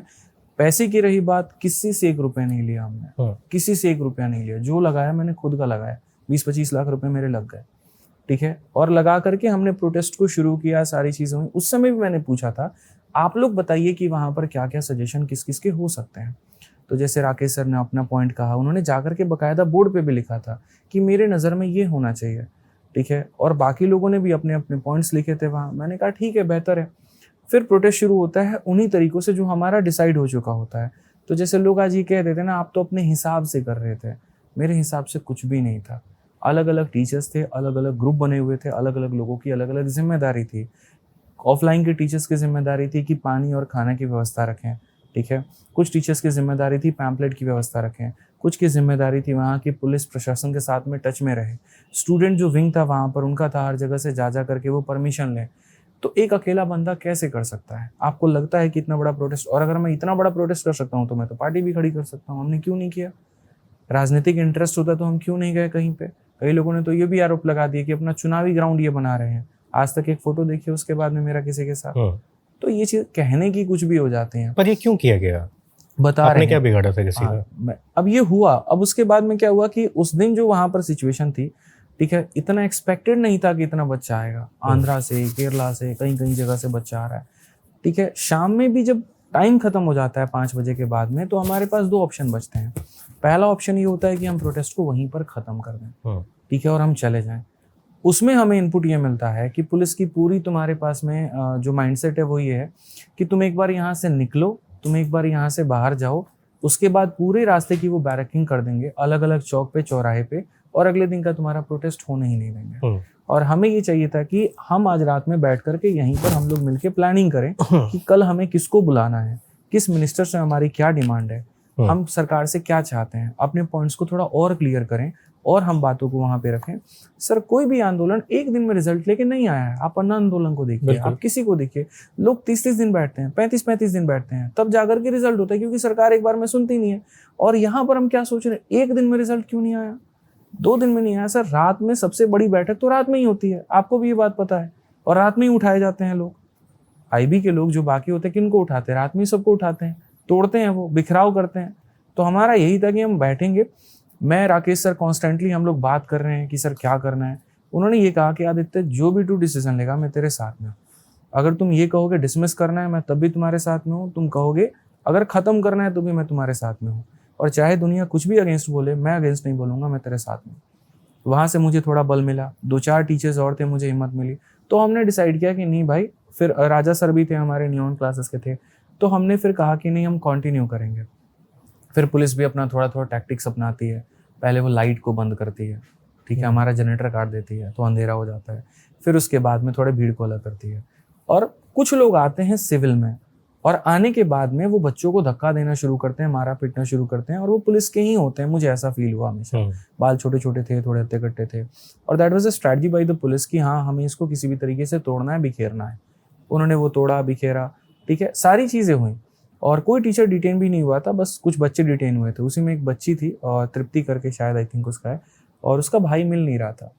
तो मैं, राजा सर, हम लोग बैठे हुए थे, राजा सर की गाड़ी में हम लोग बैठे थे, और हम लोग निकल गए थे कि यार अब देखते हैं क्या होगा, कैसे होगा, हम क्या बोलेंगे, खोजने निकले, खोजने मतलब, ठीक है, बैठ के हम लोग कर रहे थे। तब तक वो लड़की रोने लगी हमारे बगल में, मेरा भाई अंदर है, तुम लोगों ने उसको मार दिया है।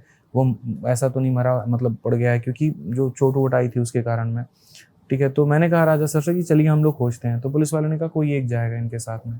तो मैंने कहा सर जिम्मेदारी मेरी है, कल के दिन कुछ भी हुआ तो लोग मेरे से सवाल पूछेंगे, लोग ये कह देंगे कि देखो बाकियों को छोड़ के ये भाग गया, ठीक है, कोई मर गया या कोई चोट लग गई या किसी को कुछ हो गया वहाँ पे, भगवान ना करे कुछ होता, ठीक है, तो ये भाग गया आदमी। तो मैं नहीं चाह रहा था कि वो इंजाम मैं अपने सर पे लूँ।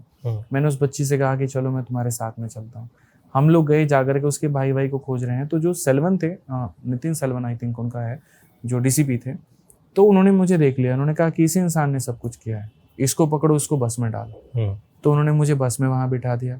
बस में जब बिठा दिया तो उसके बाद में बच्चों के अंदर में एक आक्रोश हो गया कि यार हमें मारा पीटा वो सबसे ज़्यादा था, लड़कियों को भी मतलब जो है वो धक्का दिया है, चोट लगी है, किसी को कुछ लगी है। तो एक तो वो आक्रोश था ही था, दूसरा ये भी था कि हमारे टीचर को आप कैसे लेके चले गए, ठीक है। तो इस बात पे इंटरनेट में काफ़ी ज़्यादा बवाल होने लगा। थोड़ी सी गलतफहमी हमारी टीम से फैली, विक्रमजीत सर लाइव थे, उनकी वीडियो के माध्यम से फैला, ठीक है। और वहाँ पर ये हो गया कि जो हैं वो हम ही लोग हैं जो आदित्य सर के साथ में, बाकी लोग तो निकल गए। तो बच्चों ने बाकी ऑर्गेनाइजेशंस के लिए बॉयकॉट करना शुरू कर दिया। वो मुझे आज भी रिग्रेट है। इसलिए मैंने कहा ना कि कुछ विचार ऐसे थे जो मैच नहीं खाते थे, और इसीलिए कह दिया कि आपने हाईजैक कर लिया। हाँ, वो मुझे थोड़ा सा वहाँ पे बहुत गलत लगा। मैंने बाद में विनय सर से जब मेरी बात हुई थी तो मैंने यही कहा था उनसे कि आपको लगा कि ऐसी चीज़ें मैं करवा रहा था, तो आप बताओ मैं लाइव कहाँ था। मेरे पास तो एडिटर एक्सेस है रैंकर्स गुरुकुल का, और दुनिया ये मानेगी नहीं। और एडिटर कभी किसी चैनल पर लाइव ही नहीं आ सकता, मैनेजर भी नहीं आ सकता, ऑनर आ सकता है। तो मैं तो लाइव आया भी नहीं था वहां पर, और लाइव में कौन पीछे क्या बोल रहा है मुझे क्या पता है, बच्चों के बीच में माहौल क्या बन रहा है मुझे क्या पता है। मैं तो अंदर बंद हूँ, और अंदर भी हूँ तो मैं फ़ोन देख सकता हूँ। वहाँ पे ग्रुप में मैं मैसेज कर रहा हूँ सबको कि भाई मुझे अभी कुछ भी नहीं पता है, आप लोग प्लीज़ थोड़ा शांत रहो, मैं इसको हैंडल करता हूँ। तब तक इधर चीज़ें फटी, उधर शर्मा जी लाइव आ गए, उधर आकर के उन्होंने पूरा बोलना शुरू कर दिया। मेरा मुझे उनको क्या लगा ना कि जो भी हो रहा है ये आदित्य की वजह से हो रहा है, क्योंकि उस समय घरेलू बॉयकॉट चलने लगा था, और ये भी गलत हुआ, ये नहीं होना चाहिए। अगर सब लोगों ने मिलकर के चीज़ों को शुरू किया है तो अगर कहीं पर कुछ विफल हो रहा है आपस में बात कर लो। तो टीचरों की भी ये गंदी आदत है, मौका मिलता नहीं है तुरंत आकर के लाइव जो है वो करना शुरू कर दिया। मेरे से किसी ने परमिशन नहीं ली कि हम आपके सपोर्ट में बनाएं, हम आपके अगेंस्ट में बनाएं, या हम क्या करें। मैंने ना किसी को कहा, ना मैंने किसी को कोई परमिशन दी। बस ये रहा कि हाँ चेहरा मैं बन गया, आड़ में बहुत चीज़ें चल रही हैं और एट द एंड में सुनने को मुझे मिल गया। तो ये है कि मैं इस बात को मानता हूँ कि शायद हमारे चैनल से जो वीडियोस लाइव गई थी उस टाइम पे वो नहीं जानी थी, और दूसरा जो अभिनय सर ने वीडियो बनाया था वो भी नहीं जाना था, क्योंकि उनकी वीडियो के बाद में तो चीज़ें ख़त्म ही हो गई। फिर तो उसके बाद में आज भी कोई ये सोचता ही नहीं है कि हमें प्रोटेस्ट करना भी है कि नहीं करना है। तो overall it was a confusion. इसीलिए सारी चीज़ें होने के बाद में ना सर फिर मैंने राम राम कर लिया कि भाई ना मैं किसी से बोलूँगा, ना मैं कुछ बात करूँगा। लिटरली एक टीचर्स के ग्रुप मैंने छोड़ दिए। आज मेरे मोबाइल में एक भी टीचर्स ग्रुप नहीं है, मैं किसी ग्रुप में नहीं जुड़ा हुआ। अब आपका किसी भी इस तरह के टीचर से बात एसोसिएशन हो जाती नहीं है, है? एक दो टीचर से बात हो जाती है, बट मैं ग्रुप्स में और ऑर्गेनाइजेशंस में बिलीव नहीं करता। मुझे ये लगता है कि यार मैं बोलने कुछ और जाता हूँ, कहते हैं ना कर्म करने जाओ कांड हो जाता है। तो हम बोलने कुछ और जाते हैं, समझ कुछ और लेते हैं, हो कुछ और जाता है, और उसमें ऊर्जा बहुत चली जाती है। क्या इनसिक्योरिटी है लोगों को आपसे? ऐसा नहीं कह सकते हैं, मतलब अब होगी तो मुझे नहीं पता है, बट मैं तो कभी ऐसा फील नहीं करा था कि कोई मेरे से इनसिक्योर करे, क्योंकि सबकी अपनी अपनी किस्मत की कमा रहे हैं, सब अपनी अपनी किस्मत का मेहनत कर रहे हैं, कोई क्या ही इनसिक्योर होगा। स्टूडेंट्स वाले मुद्दे पे आते हैं। मुझे एक चीज़ बताइए कि ये जो स्टाफ सिलेक्शन कमीशन का जो पेपर करवाने वाले इंडिपेंडेंट प्लेटफॉर्म्स हैं, जैसे टाटा कंसल्टेंसी सर्विस, TCS जैसी स्थापित ऑर्गेनाइजेशन इसको कराती है, जिसका इंफ्रास्ट्रक्चर काफ़ी अच्छा माना जाता है, लेकिन हाल ही में सरकार ने वेंडर बदल दिए और एडुक्यूटी करियर टेक्नोलॉजीज को इसका सारा कार्यभार दे दिया गया।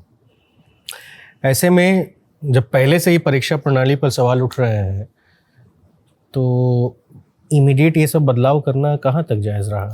टीसीएस का असल में ना टेन्योर खत्म हो गया था और वो अपने टेन्योर से ज्यादा सर्विसेज दे चुका था। ठीक है, जैसे मेरा आपका एग्रीमेंट 1 साल का है, स्टिल आप प्लेटफॉर्म पे 1.5 साल तक पढ़ा रहे हो और मेरे पास कोई विजन ही नहीं है। यही हुआ एसएससी के साथ में।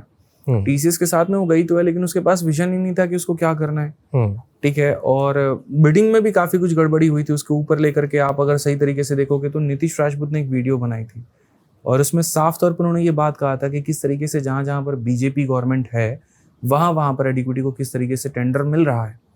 टीसीएस को मिलने के बाद भी फिर वो कैंसिल हो जाता है, फिर टेंडर में मॉडिफिकेशन होता है, फिर ये मिलता है। और ये मेरे शब्द नहीं थे, ये उनके शब्द थे। तो उन्होंने बात को बहुत स्पष्ट किया था।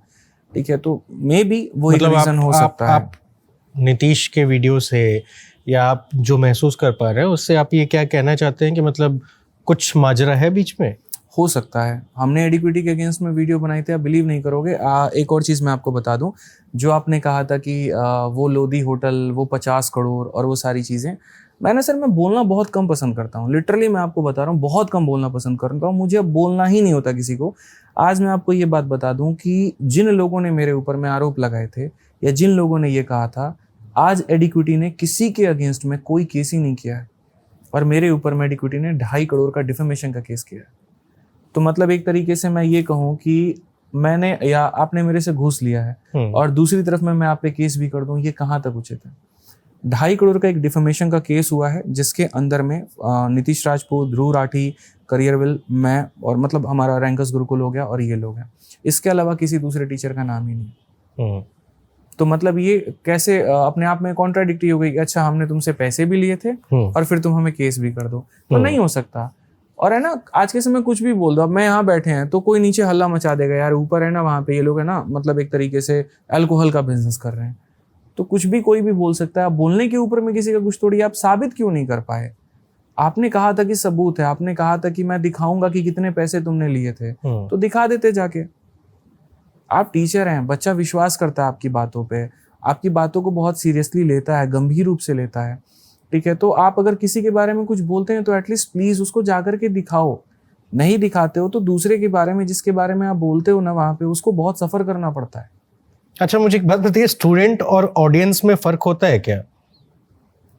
सर जब बातें सिर पाँव की बिना होने लगे ना तो स्टूडेंट ऑडियंस सेम हो जाती है। नहीं मतलब मैंने ये सवाल इसलिए पूछ लिया कि जिस तरीके से आप बता रहे हैं कि ये चीज़ें हुई, उसमें तो सिंपल ये महसूस हो रहा है कि जो टीचर्स हैं वो अपने स्टूडेंट को स्टूडेंट ना समझ के ऑडियंस समझ रहे हैं कि परसेप्शन बिल्ड करके उसका मार्केट ख़त्म कर देंगे और अपना बना लेंगे। इस तरीके से तो कोई नहीं जाना चाहता है कि किसी का मार्केट ख़त्म करके अपना बना लेंगे। सब अपनी बात हो जाती है, अच्छा हमको इसे तुम बोल दिए, ठीक है रुको तुमको हम ये बोलते हैं, तो वो होता है। और उसके पीछे इतना गहरा तो मुझे नहीं लगता कि कोई सोचता होगा कि ख़त्म करेंगे तो ये करेंगे वो करेंगे। सब बात विवाद का होता है। जैसे मान लीजिए मैं आपसे बात कर रहा हूँ और इस बात के दौरान है ना, कई ऐसे हो सकता है एक आधा चैनल शॉर्ट्स निकाल के डाल दें, बातें बहुत हुई हैं, क्लिप में उतना ही निकाल के दिखाएंगे और लिख देंगे वहां पर फलाने सर ने देखो फलाने वाले के बारे में क्या बोला। गलती से उस टीचर के पास में वो वीडियो पहुंची और उस दिन वो लाइव क्लास ले रहा होगा, तो वो खुन्नस उस दिन वो अपनी लाइव क्लास में निकालेगा। लेकिन वो व्यक्ति भी इतनी जानने की कोशिश नहीं करता कि पूरी बात क्या थी। उनको तो खाली दिखता अच्छा ये शॉर्ट्स आया हमको बोला, और जो बीच में मजे लेने वाले लोग होते हैं ये थोड़ा आग और लगा देते हैं। नहीं, मैंने अभिनव शर्मा जी से भी बातचीत की है, मुझे सुलझे हुए आदमी लगे और आपसे भी मैं इतनी देर बात कर रहा हूँ, एकदम सिंपल सुलझे हुए इंसान लग रहे हैं। खैर, हम लोग थोड़ा सा और इसको समझने की कोशिश करते हैं कि मुझे ये बताइए कि आप लोग तो कंटिन्यूसली इस पे वॉच कर रहे हैं क्योंकि ये आपका सेगमेंट भी है पढ़ाने का। पेपर लीक का क्या मेन लू फोल्स आपको नजर आ रहा है?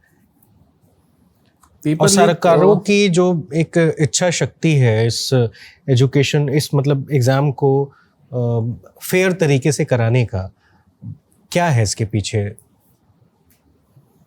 सर देखो पता है क्या है, इंटेंशंस क्लियर होने चाहिए। यूपीएससी के लिए जैसे गवर्नमेंट का इंटेंशन क्लियर है, fix calendar, fix date, fix vendor, fix सारी चीजें वहाँ पे, और टॉलरेट नहीं करती है कहीं पर किसी भी तरह की कोई गलती। तो मुझे लगता है कि यहाँ पर वही चीज इनको अप्लाई कर देनी चाहिए एसएससी में भी और बाकी एग्जाम्स में भी, क्योंकि यूपीएससी को छोड़ के बाकी जितना भी आपका मामला बेड़ा सबका पेपर लीक हो रहे हैं। और इसके लिए इन्होंने ये भी कहा कि हम सीईटी लेकर के आएंगे, हम ये लगाएंगे। आज तक कहीं पर कुछ भी है ही नहीं। कहीं पर एक जुमला आ जाता है, बोल दिया जाता है, हम सब मान लेते हैं, वीडियो बना देते हैं, बच्चे वहां पर खुश हो जाते हैं, लेकिन उसके बाद में कुछ भी ऐसा आता ही नहीं है, दूर दूर तक नहीं आता है। तो ये गवर्नमेंट की सोचना चाहिए। और इसी बातों को लेकर के हमने कई बार ट्विटर कैंपेन भी किया है, इन्हीं बातों को लेकर के कई बार हमने जो है वीडियोस भी बनाए हैं। बट ये गवर्नमेंट को सोचने वाली बात है, एडीपीडी को सोचना चाहिए। तो मतलब आप लोग जब सरकार से या उनके किसी प्रतिनिधि से आप लोग मिलते हैं तो आप लोगों का क्या सुझाव रहता है? मैं नहीं मिला हूँ, जो बाकी टीचर्स हैं वो मिले हैं। मुझे लगता है कि जो बच्चों की हित की बातें होंगी वहां पर उन्होंने पक्का रखा होगा, बट वो भी एक सुन करके ही तो आ सकते हैं। आपने मान लीजिए कोई चीज़ की एश्योरेंस दे दी तो ठीक है, मैं कह लूंगा कि ठीक है सर, मैं आपकी बातों पे विश्वास करता हूँ। बट यहाँ पर गलती सबसे ज़्यादा गवर्नमेंट की हो जाती है कि अगर आप कोई एश्योरेंस दे रहे हैं और आप एक मिनिस्टर के पोस्ट पे हैं तो कृपया करके उन बातों को पूरा करें। जो एश्योरेंस मिला है वो एक सड़क छाप व्यक्ति से नहीं मिला है, एक मंत्री से मिला है। और मिला है तो चाहे वो बच्चा हो या वो टीचर हो, वो उस बातों को सीरियसली लेकर के जाता है, तो उनको पूरा करने की आवश्यकता है। एक और बड़ा जरूरी सवाल है कि ये पूरा जो आप लोगों के एसएससी का मार्केट है ना, सब्सक्रिप्शन मॉडल को कुछ ज़्यादा ही प्रोत्साहित करता है। जैसे होड़ एक मची हुई है कि सबसे सस्ता टैरिफ कौन बेचेगा। मैं टैरिफ कह रहा हूँ, आप कोर्स कह लीजिए। इसमें गुणवत्ता कितनी रह जाती है शिक्षा की? मुझे लगता है आपको ऐसा लगता ही क्यों है? पहले ये बताओ कि कौन सस्ता कितना बेचेगा, आपको ऐसा क्यों लगता है? जाहिर सी चीज़ है भाई, अगर सबको आके ये कह रहा है कि हम इतने में ये एजुकेशन वहाँ पहुँचा देंगे और दूसरा वाला उसी एजुकेशन को थोड़ा महंगे रेट पे बेच रहा है, उसके बाद से फिर कुछ आप कभी ऑफलाइन खोलने के उसमें चले जाते हैं, फिर कभी आप ऑनलाइन बैचेस को बढ़ा रहे हैं। कोर्स बनाएंगे तो आप उसकी फीस नहीं रखेंगे? बिल्कुल रखेंगे। मान लीजिए आपका बच्चा है, पढ़ रहा है, और जहां पर भी आप पढ़ाएंगे तो फीस तो अपनी बताएगा ना। तो अगर फीस बताएगा वहां पर, तो उसमें क्यों ऐसा लग रहा है कि वो टैरिफ है? हम तो यूट्यूब पर भी पढ़ा रहे हैं और यूट्यूब पर तो बात ही नहीं है। इनफैक्ट तो मैं यूट्यूब पर मोनेटाइजेशन भी बंद करके पढ़ाता हूँ कि बच्चे को ये भी ना लगे भाई कि यूट्यूब की वीडियो में भी ऐड कमा रहे हैं। एक सिंपल सी बात है कि जब यूट्यूब पर भी पढ़ा रहे हैं तो वहां पर तो कुछ नहीं है, तो जो चीजें फ्री में करते हैं दुनिया को, वो क्यों नहीं दिखता है? मैं हूं या कोई भी टीचर है, औरों को ये भी तो दिखना चाहिए कि सर आज के ऐसे समय में जहां पर हर चीज की एक कॉस्ट है, स्टूडियो की कॉस्ट है, बिल्डिंग की कॉस्ट है, लाइट की कॉस्ट है, लोगों की कॉस्ट है, कोई टीचर 6 घंटे खड़ा होकर के कैसे पढ़ा दे रहा है? तो उसके ऊपर ना करके फिर फीस के ऊपर मैं उसको टैरिफ लेकर के जाना, मुझे लगता है कि ये सही नहीं है। मतलब लिटरली दुनिया सिर्फ एक चीज को देख रही है और हम भी सिर्फ उसी के ऊपर में बात करें तो वो गलत है। काफी ऐसे टीचर्स हैं, इतना वीडियो फ्री में यूट्यूब पर डालते हैं, कभी कोई उनकी प्रोत्साहन की बात ही नहीं करता है। मैं बहुत ऐसे शिक्षकों को जानता हूँ, आप बिलीव नहीं करोगे, जैसे कोई परीक्षा होती है 46 शिफ्ट होते हैं, हर एक शिफ्ट का 1-1 घंटे का वीडियो होता है और उसको वो करा करके यूट्यूब पर फ्री में डालते हैं। कोई एक सिंगल पर्सन वीडियो नहीं बनाता, कोई एक सिंगल पर्सन उनकी तारीफ नहीं करता है। जैसे वो 99 का कुछ लेकर के आ जाएगा, दुनिया पीछे पड़ जाएगी। आ गया 99 का कोर्स बेचने आ गया, ये बेचने आ गया, तो फिर तो पढ़ाएगा ही नहीं आदमी, छोड़ देगा तुम्हें तुम्हारे हाल पे। आप होम ट्यूशन के लिए पैसा देते हो तो उसके ऊपर क्वेश्चन नहीं करते, आप स्कूल के लिए देते हो वहां क्वेश्चन नहीं करते, आप यूनिवर्सिटी में देते हो सिर्फ एक डिग्री के लिए लाखों रुपए देते हो, आप उस पर क्वेश्चन नहीं करते। और जो अंत पड़ाव है जहां से आपकी नौकरी लग रही है, सबसे बड़ा सवाल ही आपका उसी पे है, और सिर्फ 99 रुपए में। अब इसमें मुझे नहीं लगता कि कौन बोलता है, क्यों बोलता है, क्या साइकोलॉजी है, पर नहीं बोलना चाहिए, मुझे ये लगता है। ठीक है, एक बड़ा जरूरी और सवाल है, लोग जानना चाहेंगे।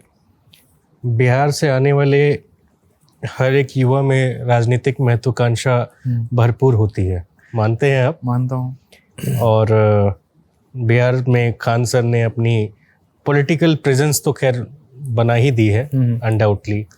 अवध ओझा जी हैं, है ना, राजा बनने के गुण उनसे बेहतर शायद मुझे नहीं लगता है कि कोई और सिखा सकता है। आदित्य रंजन का पॉलिटिकल एक इंटरेस्ट क्या है, आइडियोलॉजी क्या है? मैंने पहले भी कहा था, एक बिहार तक में मेरा पॉडकास्ट हुआ था कि फिलहाल मेरा चुनाव चिन्ह मेरी कलम है और चुनाव क्षेत्र मेरी क्लासरूम है। तो अभी इसके बारे में मैं बहुत ज़्यादा नहीं सोचता हूँ। भविष्य में जब जैसा रहा, जब जैसे हालात रहें, ठीक है, तब वैसा देखेंगे। हाँ, लेकिन एक पॉलिटिकल जुड़ाव तो होता है ना, किस विचारधारा को मानते हैं आप? देखो मैं बताऊं, स्टूडेंट्स बड़े प्यारे हैं, आपको लिटरली बता रहा हूँ। पॉडकास्ट में मैंने हमेशा ऐसा सुना है कि अनफिल्टर्ड बातें होती हैं, जो नेचुरल होती हैं वो बोली जाती है। तो मैं आपको एक नेचुरल बात बता रहा हूँ। कई ऐसे स्टूडेंट हैं, जैसे जब हम बच्चों को पढ़ाते हैं ना, तो उसमें कुछ बच्चे ऐसे हैं जो कांग्रेस के सपोर्टर हैं, कुछ बच्चे ऐसे हैं जो बीजेपी के सपोर्टर हैं, कुछ ऐसे हैं जो समाजवादी के सपोर्टर हैं, कुछ किसी के। तो अब उसको ये दिखता है ना कि यार मेरा टीचर उस पार्टी को ज्वाइन कर लिया, तो सर वो है ना एक्सेप्ट नहीं कर पाता। मैं आपको बताऊं, राजनीति कहने के लिए कि पढ़े लिखों के लिए होना चाहिए, पढ़े लिखो लोगों को आना चाहिए, मुख्य धारा में आना चाहिए, बदलना चाहिए, स्टूडेंट्स ही एक्सेप्ट नहीं करते हैं। तो स्टूडेंट अपने टीचर का चुनाव इस पैमाने पे भी करने लगे हैं? हाँ, नहीं करते हैं एक्सेप्ट, लिटरली बता रहा हूँ, नहीं करते हैं। क्या बात है। मैं बोल तो रहा हूँ, आप एक काम करो, मैं अभी सर जैसे दिल्ली के सीएम के साथ फोटो खींच के डाल दूं, और क्या पता हम किसी इवेंट में गए, वो भी आ गई, हम भी आ गए, तो सर किसी आम नागरिक के हिसाब से आप देखें तो आप सीएम से मिल रहे हैं, आप एक राज्य के सबसे उच्च अधिकारी से आप मिल रहे हैं, तो आप फोटो तो जाहिर सी बात है चाहेंगे ही चाहेंगे क्लिक करें। डजंट मैटर किस पार्टी का है, राइट नाउ सीएम की हम बात कर रहे हैं, हम पार्टी की बात नहीं कर रहे हैं। मैं अगर क्लिक करके वहां पर डाल दूं, हालांकि कई लोगों के साथ मेरे फोटो हैं, अलग अलग पार्टियों के हैं, तो मैंने ये देखा है कि अगर हम क्लिक करके वहां डालते हैं ना, तो जो स्टूडेंट उस पार्टी को सपोर्ट नहीं करते हैं भैया भर के कर आते हैं, मतलब भर के सुना देंगे जिसको बोलते हैं। तो इसीलिए राजनीति में मैं सोचता ही नहीं हूँ, क्यों, वो बिखराव लाएगा और कुछ नहीं। मेरे लिए मेरे जो सबसे बड़े सपोर्टर है वो कौन है, बच्चे हैं मेरे। मोटिवेशन कहाँ से आएगा, उनसे आएगा वहां पे। तो जैसे मैं कोई काम करूं, और जो मेरा सबसे, जैसे आप है, आपको कोई भी डिसीजन लेते हो तो परिवार के लोग सपोर्ट करते हैं, ठीक है। अब पता चले कि आप कोई डिसीजन ले रहे हो और वहीं आपको सुना रहे हैं, गारंटी कहता हूँ आपकी हिम्मत नहीं बनेगी उसमें जाने की।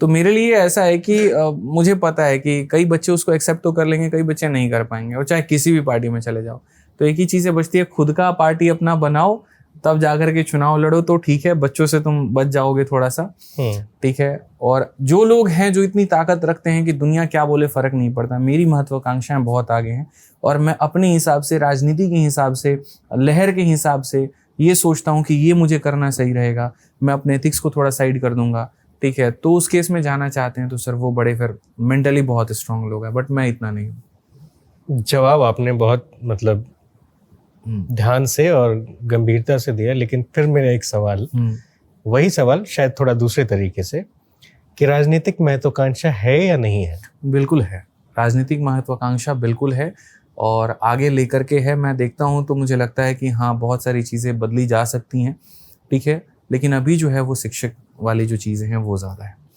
कि हाँ हमें भी पढ़ाना है, अभी जो मेरे हाथ में है वो हम लोग बेहतर करें।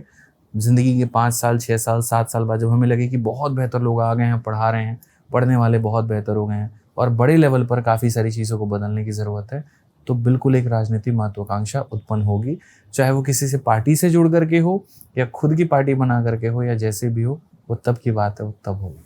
ठीक है, 2 और सवाल मैं आपसे, लेकिन राजनीतिक ही है समझने के लिए।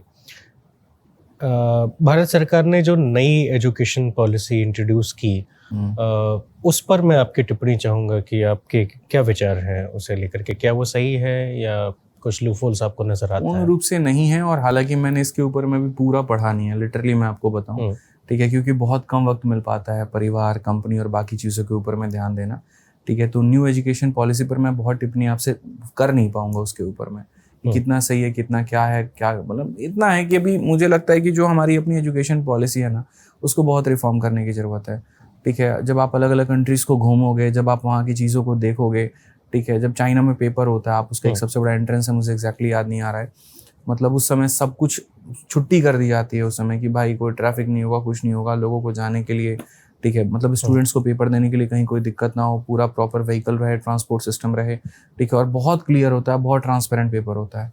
हमारे यहाँ में तो एकदम बेड़ा कर गए। आप बिहार में ही देखो, मतलब एक एजुकेशन पॉलिसी पे भी बात कर लो, चाहे आप गवर्नमेंट एग्जाम्स पर भी बात कर लो, हर चीज़ में बात कर लो, बहुत बेड़ा कर गया, बहुत बेड़ा कर गया। आप कहीं विदेश गए? नहीं, अभी नहीं, अभी तक नहीं गए गया हूँ। अगर आप विदेश जाते हैं तो एक टीचर के नज़रिए से आप ऐसी कौन सी चीज़ है जिसको बहुत गहराई से देखना और समझना चाहते हैं? टीचर के नज़रिए से मैं यही देखूंगा कि जो बिगनिंग है एजुकेशन में, जहाँ से स्टार्ट हम करते हैं, जैसे नर्सरी से हम करते हैं, क्लास 1 से करते हैं, 2 से करते हैं, तो वहाँ पर जो है अलग अलग कंट्रीज़ में किस तरीके से उनका स्टार्ट हो रहा है, क्या क्या फैसिलिटीज़ उनको दी जा रही हैं, ठीक है। और बहुत ऐसी बातें हैं जो लोगों को लगता है इम्प्रैक्टिकल है, लेकिन कर देनी चाहिए। आप अभी देखो नेपाल में शायद उन्होंने ये अप्लाई किया है कि सरकारी स्कूलों के अंदर में जो है जितने भी गवर्नमेंट ऑफिसर्स उनके बच्चे भी वहीं पर पढ़ेंगे। अब जब ऐसी चीज़ें हो जाती हैं, ठीक है, तो ऑटोमेटिक है कि उसका स्तर बढ़ेगा ही बढ़ेगा, गिरेगा नहीं। अगर IAS IPS के बच्चों को आप अलाउ कर दो, या फिर आप एक तरीके से मतलब थोप दो, या एक कह लो कि अप्लाई करना ही करना है कि भैया कोई भी मिनिस्टर होगा अपना गवर्नमेंट स्कूल में पढ़ाएगा ही पढ़ाएगा, आप देखिए गुणवत्ता कितनी अच्छी बढ़ती जाएगी। मिड डे मील और ये सब चीज़ें की ज़रूरत ही नहीं पड़ेगी। बट मैंने कहा ना, हमारे लिए बातें इम्प्रैक्टिकल लगने लगता है, क्योंकि डेमोग्राफिक हमारा जो है वो काफ़ी बड़ा है, अप्लाई नहीं कर पाना। दूसरा, और भी जगह पर आप जब अलग अलग कंट्रीज़ में जाते हो, हालांकि मैं वीडियो के माध्यम से ही देख पाता हूँ, मैं तो गया नहीं हूँ, तो जब मैं वहाँ जाऊँगा तो ना सिर्फ ये देखूँगा कि सिलेबस क्या है, बल्कि पढ़ाने का तरीका क्या है, इनोवेशंस क्या है, क्या वो सिर्फ इस चीज़ पर काम कर रहे हैं कि किताबों में जो लिखा गया बच्चे को वो याद होना चाहिए, या वो इस पर काम कर रहे हैं कि कुछ नए स्किल्स भी बच्चों को मिलने चाहिए, या वो आज साल के 5 साल के बाद में क्या होने वाला है उसके ऊपर में काम कर रहे हैं बेसिकली। तो ये बहुत सारी चीज़ें होती है जो आप सीख सकते हैं। जैसे आपने देखा होगा 3 Idiots मूवी आई थी, तो उसमें एजुकेशन को एक अलग नज़रिए से ही दिखाया गया। वो नहीं है जो तुम किताबों में पढ़ रहे हो, कहानी तो कुछ और ही है। और इस तरीके से पहाड़ों में एक ऐसा स्कूल है, वहाँ पर इस तरीके से बताया जा रहा है। तो मैं कोशिश करूँगा उस तरह के एजुकेशन पे जाना, जो स्किल्स की बात करे, जो नॉलेज की बात करे, ठीक है, जो आज से 5 साल बाद जो चीज़ें होने वाली है उसमें आप आउटडेटेड ना हो जाओ, उसकी बात करें। किताबी कीड़ा जो बनाए, फिर वो मेरे लिए प्रेफरेंस नहीं है। तो मैं वो चीज़ें सीख करके आऊँगा, मुझे लगता है वो मैं सीखूंगा। और जितना हो सकता है मैं आज भी बच्चों को बहुत अपनी क्लासेस में बताता हूँ यार कि देखो चाइना ये कर रहा है, ये कर रहा है, तुम्हें करना चाहिए। हाँ, बट उसमें मुझे तुम ऐसे मत जोड़ देना कि मैं जो है एंटी नेशनल हो जाऊँ। वहाँ पे प्रॉब्लम ये भी है, चाइना की कुछ चीज़ों की तारीफ कर दो तुरंत एंटी नेशनल हो आप। हाँ, पाकिस्तान से लोग कंपैरिजन करना अच्छा समझते हैं, देखो पाकिस्तान कहाँ है, तुम कहाँ हो, उसको वो कंपैरिजन अच्छा है। और चाइना से अगर आप कंपेयर करके बता दो, देखो चाइना कहाँ है, तुम कहाँ हो, आप तुरंत एंटी नेशनल बन जाओगे वहीं पे। पता नहीं ये भी क्यों काम करता है इंटरनेट पे, ये रिवर्स क्यों काम करता है, मुझे समझ में नहीं आता है। मुझे एक बात बताइए कि एजुकेशन के क्षेत्र में AI के पॉसिबिलिटीज को और उसके फ्यूचर को आप कैसे देखते हैं? अलग अलग स्तर पे है सर। क्या आप AI को फॉलो कर रहे हैं? पूरी तरीके से, काफ़ी चीज़ों में। मैं, मेरी पूरी टीम, मुझे लगता है शायद हमारे यहाँ कोई एक ऐसा बंदा नहीं होगा जो AI को फॉलो ना करता हो। हर चीज़ में बहुत हमारा काम आसान हुआ है। जिस लेवल का हम रिसर्च नहीं कर पाते थे, AI के माध्यम से हम बहुत ज़्यादा रिसर्च करते हैं, ठीक है। लेकिन थोड़ा सा नुकसान ये है कि ओवर फ्लड इन्फॉर्मेशन भी हो जाता है, ठीक है। जैसे मैं ये कह रहा हूँ कि मैं अकेला देखता तो सामने देखता, AI की मदद से मुझे आगे पीछे सब जगह देखने को मिल रहा है, तो वो मेरे लिए फ़ायदा है। लेकिन वहीं एक डिज़ास्टर भी है, कई ऐसी जानकारी और भी मिल जा रही है जिनमें चाहिए ही नहीं था, फोकस ही नहीं करना था। तो बेनिफिट भी है, नुकसान भी है। और रही बात आपने कहा एजुकेशन को लेकर के, तो एजुकेशन में वो हर किसी के लिए बेनिफिशियल है। आज के समय में कई ऐसे यूट्यूब चैनल देखता हूँ, ठीक है, जो अच्छा खासा अर्न कर रहे हैं, जिससे अच्छा खासा बच्चों को बेनिफिट मिल रहा है, और ना उसमें टीचर को अपना फेस दिखाने की ज़रूरत है, ना उसको अपना सेटअप बनाने की ज़रूरत है, कुछ नहीं है। मान लीजिए कि आप ये चाहते हैं कि आधुनिक भारत के ऊपर में मैं बच्चे को 14 घंटे की एक लेक्चर दूं, ठीक है, और जिसके अंदर में मैं पूरी तरीके से बता दूं कि आधुनिक भारत है क्या। आपको 4-5 अलग अलग AI की मदद लेनी है, आपको लेक्चर्स क्रिएट करने हैं एक AI से, दूसरे से आपको ऑडियो क्रिएट करना है, तीसरे से आपको उसकी वीडियो क्रिएट करनी है, चौथे से थंबनेल क्रिएट करना है, चैनल बनाइए, डाल दीजिए। बच्चों का बेनिफिट ही हो रहा है, क्वालिटी कंटेंट हो गया। आपका बेनिफिट वहाँ पर हो रहा है कि आप हेजिटेट करते हो, आप बोलने में हेजिटेट करते हो, ठीक है, आप सामने आने में हेजिटेट करते हो, लेकिन आपके इन सभी चीज़ों के बावजूद आपकी चीज़ें हिट जा रही हैं। तो बहुत जगह पर AI का इस्तेमाल है, ठीक है। बच्चों के असाइनमेंट्स बहुत आसान हो जा रहे हैं, वो और नई चीज़ें खोज पा रहे हैं। पहले हमें ऐसे लिखना होता था तो ज़्यादा से ज़्यादा हम अपने घर में किसी से पूछ लेते थे, जी दहेज प्रथा पे मिला, बता दो क्या लाइन लिखें। कोई अगर ज़्यादा शायरी बाज निकल गया तो 2-4 शायरी उससे ले लेंगे। किताब मार्केट से खरीद के लेके आएंगे, देखो दहेज प्रथा में किस में दिया गया है। मैं अपनी बचपन की बात बताऊं, आज के समय आप सिंपल टाइप करो और आप उसको ये बताओ कि आपका टोन क्या होने वाला है, आप किस नेचर के इंसान हो, यू आर एग्रेसिव, ठीक है, या फिर आप थोड़े शाई हो, लॉजिकल बातें करना चाहते हो, फैक्चुअल बातें करना चाहते हो, तो आपके जो है पूरा उस तरीके से वो तैयार करके देगा। आपको ओवरव्यू करना है, आपको जाकर के उस पर बातें करनी है। लेकिन AI को लेकर के बहुत सारी ऐसी चिंताएं भी सामने आ रही हैं, जिसमें कहा जा रहा है कि रोजगार खत्म हो जाएगा, फ्यूचर में AI सेल्फ इवॉल्व करना शुरू कर देगा, फिर ह्यूमंस के मतलब उनके फ्यूचर को लेकर के भी चिंताएं आने लगेंगी। सर आएगा तो वो, लेकिन वो बहुत बाद में आएगा। मतलब आप देखो ना, AI जैसे कितना भी बेहतर है, लेकिन AI को चलाने के लिए भी तो एक इंसान चाहिए ना। आज अगर मान लो कि मुझे ऐसे ही लिखना है, मैं फिर से वही बात कह रहा हूँ, बस पहले मैं रेफरेंस किताब से लेता था, अब मैं रेफरेंस जो है वो सॉफ्टवेयर से ले रहा हूँ। पर यही ठीक है। अब उस तरीके से स्ट्रांग तो होने लगा है, जैसे कि आप क्लाउड एआई की अगर बात करें तो आप उससे ऑटोमेशन कर सकते हैं। मान लीजिए अगर आपका एक यूट्यूब चैनल है, उस पर क्या कंटेंट आपको पुश करना है, तो वो इस तरीके से वर्क कर रहा है कि आपने जिस तरीके से उसका मतलब स्ट्रक्चर है कि इस स्ट्रक्चर में आप डाल दीजिए, अपने चैनल का एक्सेस दे दीजिए, वो आपके लिए कंटेंट भी बना रहा है, हेडलाइन भी लिख रहा है, पब्लिश भी कर दे रहा है, कमेंट का रिप्लाई भी कर रहा है, कमेंट का रिप्लाई तक कर दे रहा है। तो ऐसे कंडीशन में अभी तो अच्छा लग रहा है कि चलो ठीक है, हम अब एक बात बताओ, इसको बनाने वाले लोग कौन है? क्लाउड को बनाने के लिए भी एक ऑफिस बना होगा, वहां पर भी 500-600 लोग काम कर रहे होंगे। तो जहां से नौकरी गई है तो वो कहाँ गई है? अब एआई बनाने के लिए लोगों का इस्तेमाल हो रहा है, तो नो डाउट की जॉब जाएंगी, नो डाउट वहां पर स्कार्सिटी होगा मार्केट में, बट आप ये नहीं कह सकते कि बहुत ज़्यादा होगा। ठीक है, मेरा ऐसा कहना है कि सपोज करिए थंबनेल बनाने वाला सेक्टर है, वहाँ पर एआई घुसता है और थंबनेल एआई बना रहा होता है, तो हो सकता है थंबनेल मेकर की जॉब चली जाए। ठीक है, लेकिन अगर वो बंदा अपने आप को ही स्किल कर ले कि एआई का इस्तेमाल करके मैं थंबनेल बना सकता हूँ, तो जिस कंपनी में है, जितनी नौकरी या जितनी की सैलरी वो कमा रहा है, वो उससे ज़्यादा लेकर के कर सकता है अपना काम। ठीक है, और दूसरा, लोगों को भी सोचने की ज़रूरत है कि हम और स्किल्स अपने आप में क्या करें। गला काट कंपटीशन होने वाला है मार्केट में, आपके लिए सर्वाइवल बहुत एक गड़बड़ हो जाएगा कहानी। बिल्कुल सही। तो आपको सोचना पड़ेगा। आप छोटी छोटी चीज़ों से डरोगे तो काम नहीं चलेगा।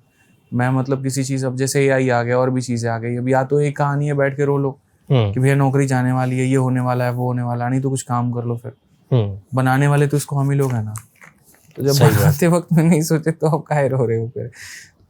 और क्या बोलूं मैं? आप डरे वहां पर कि नौकरी चली जाएगी, तो इससे क्या होगा? फिर काम करो, अपने स्किल्स लेकर के और बेहतर करो अपने आप को कि नौकरी नहीं जाए। शुक्रिया मट साहब, हमें समय देने के लिए और हमसे बातचीत करने के लिए, हमारे पास आने के लिए शुक्रिया, धन्यवाद।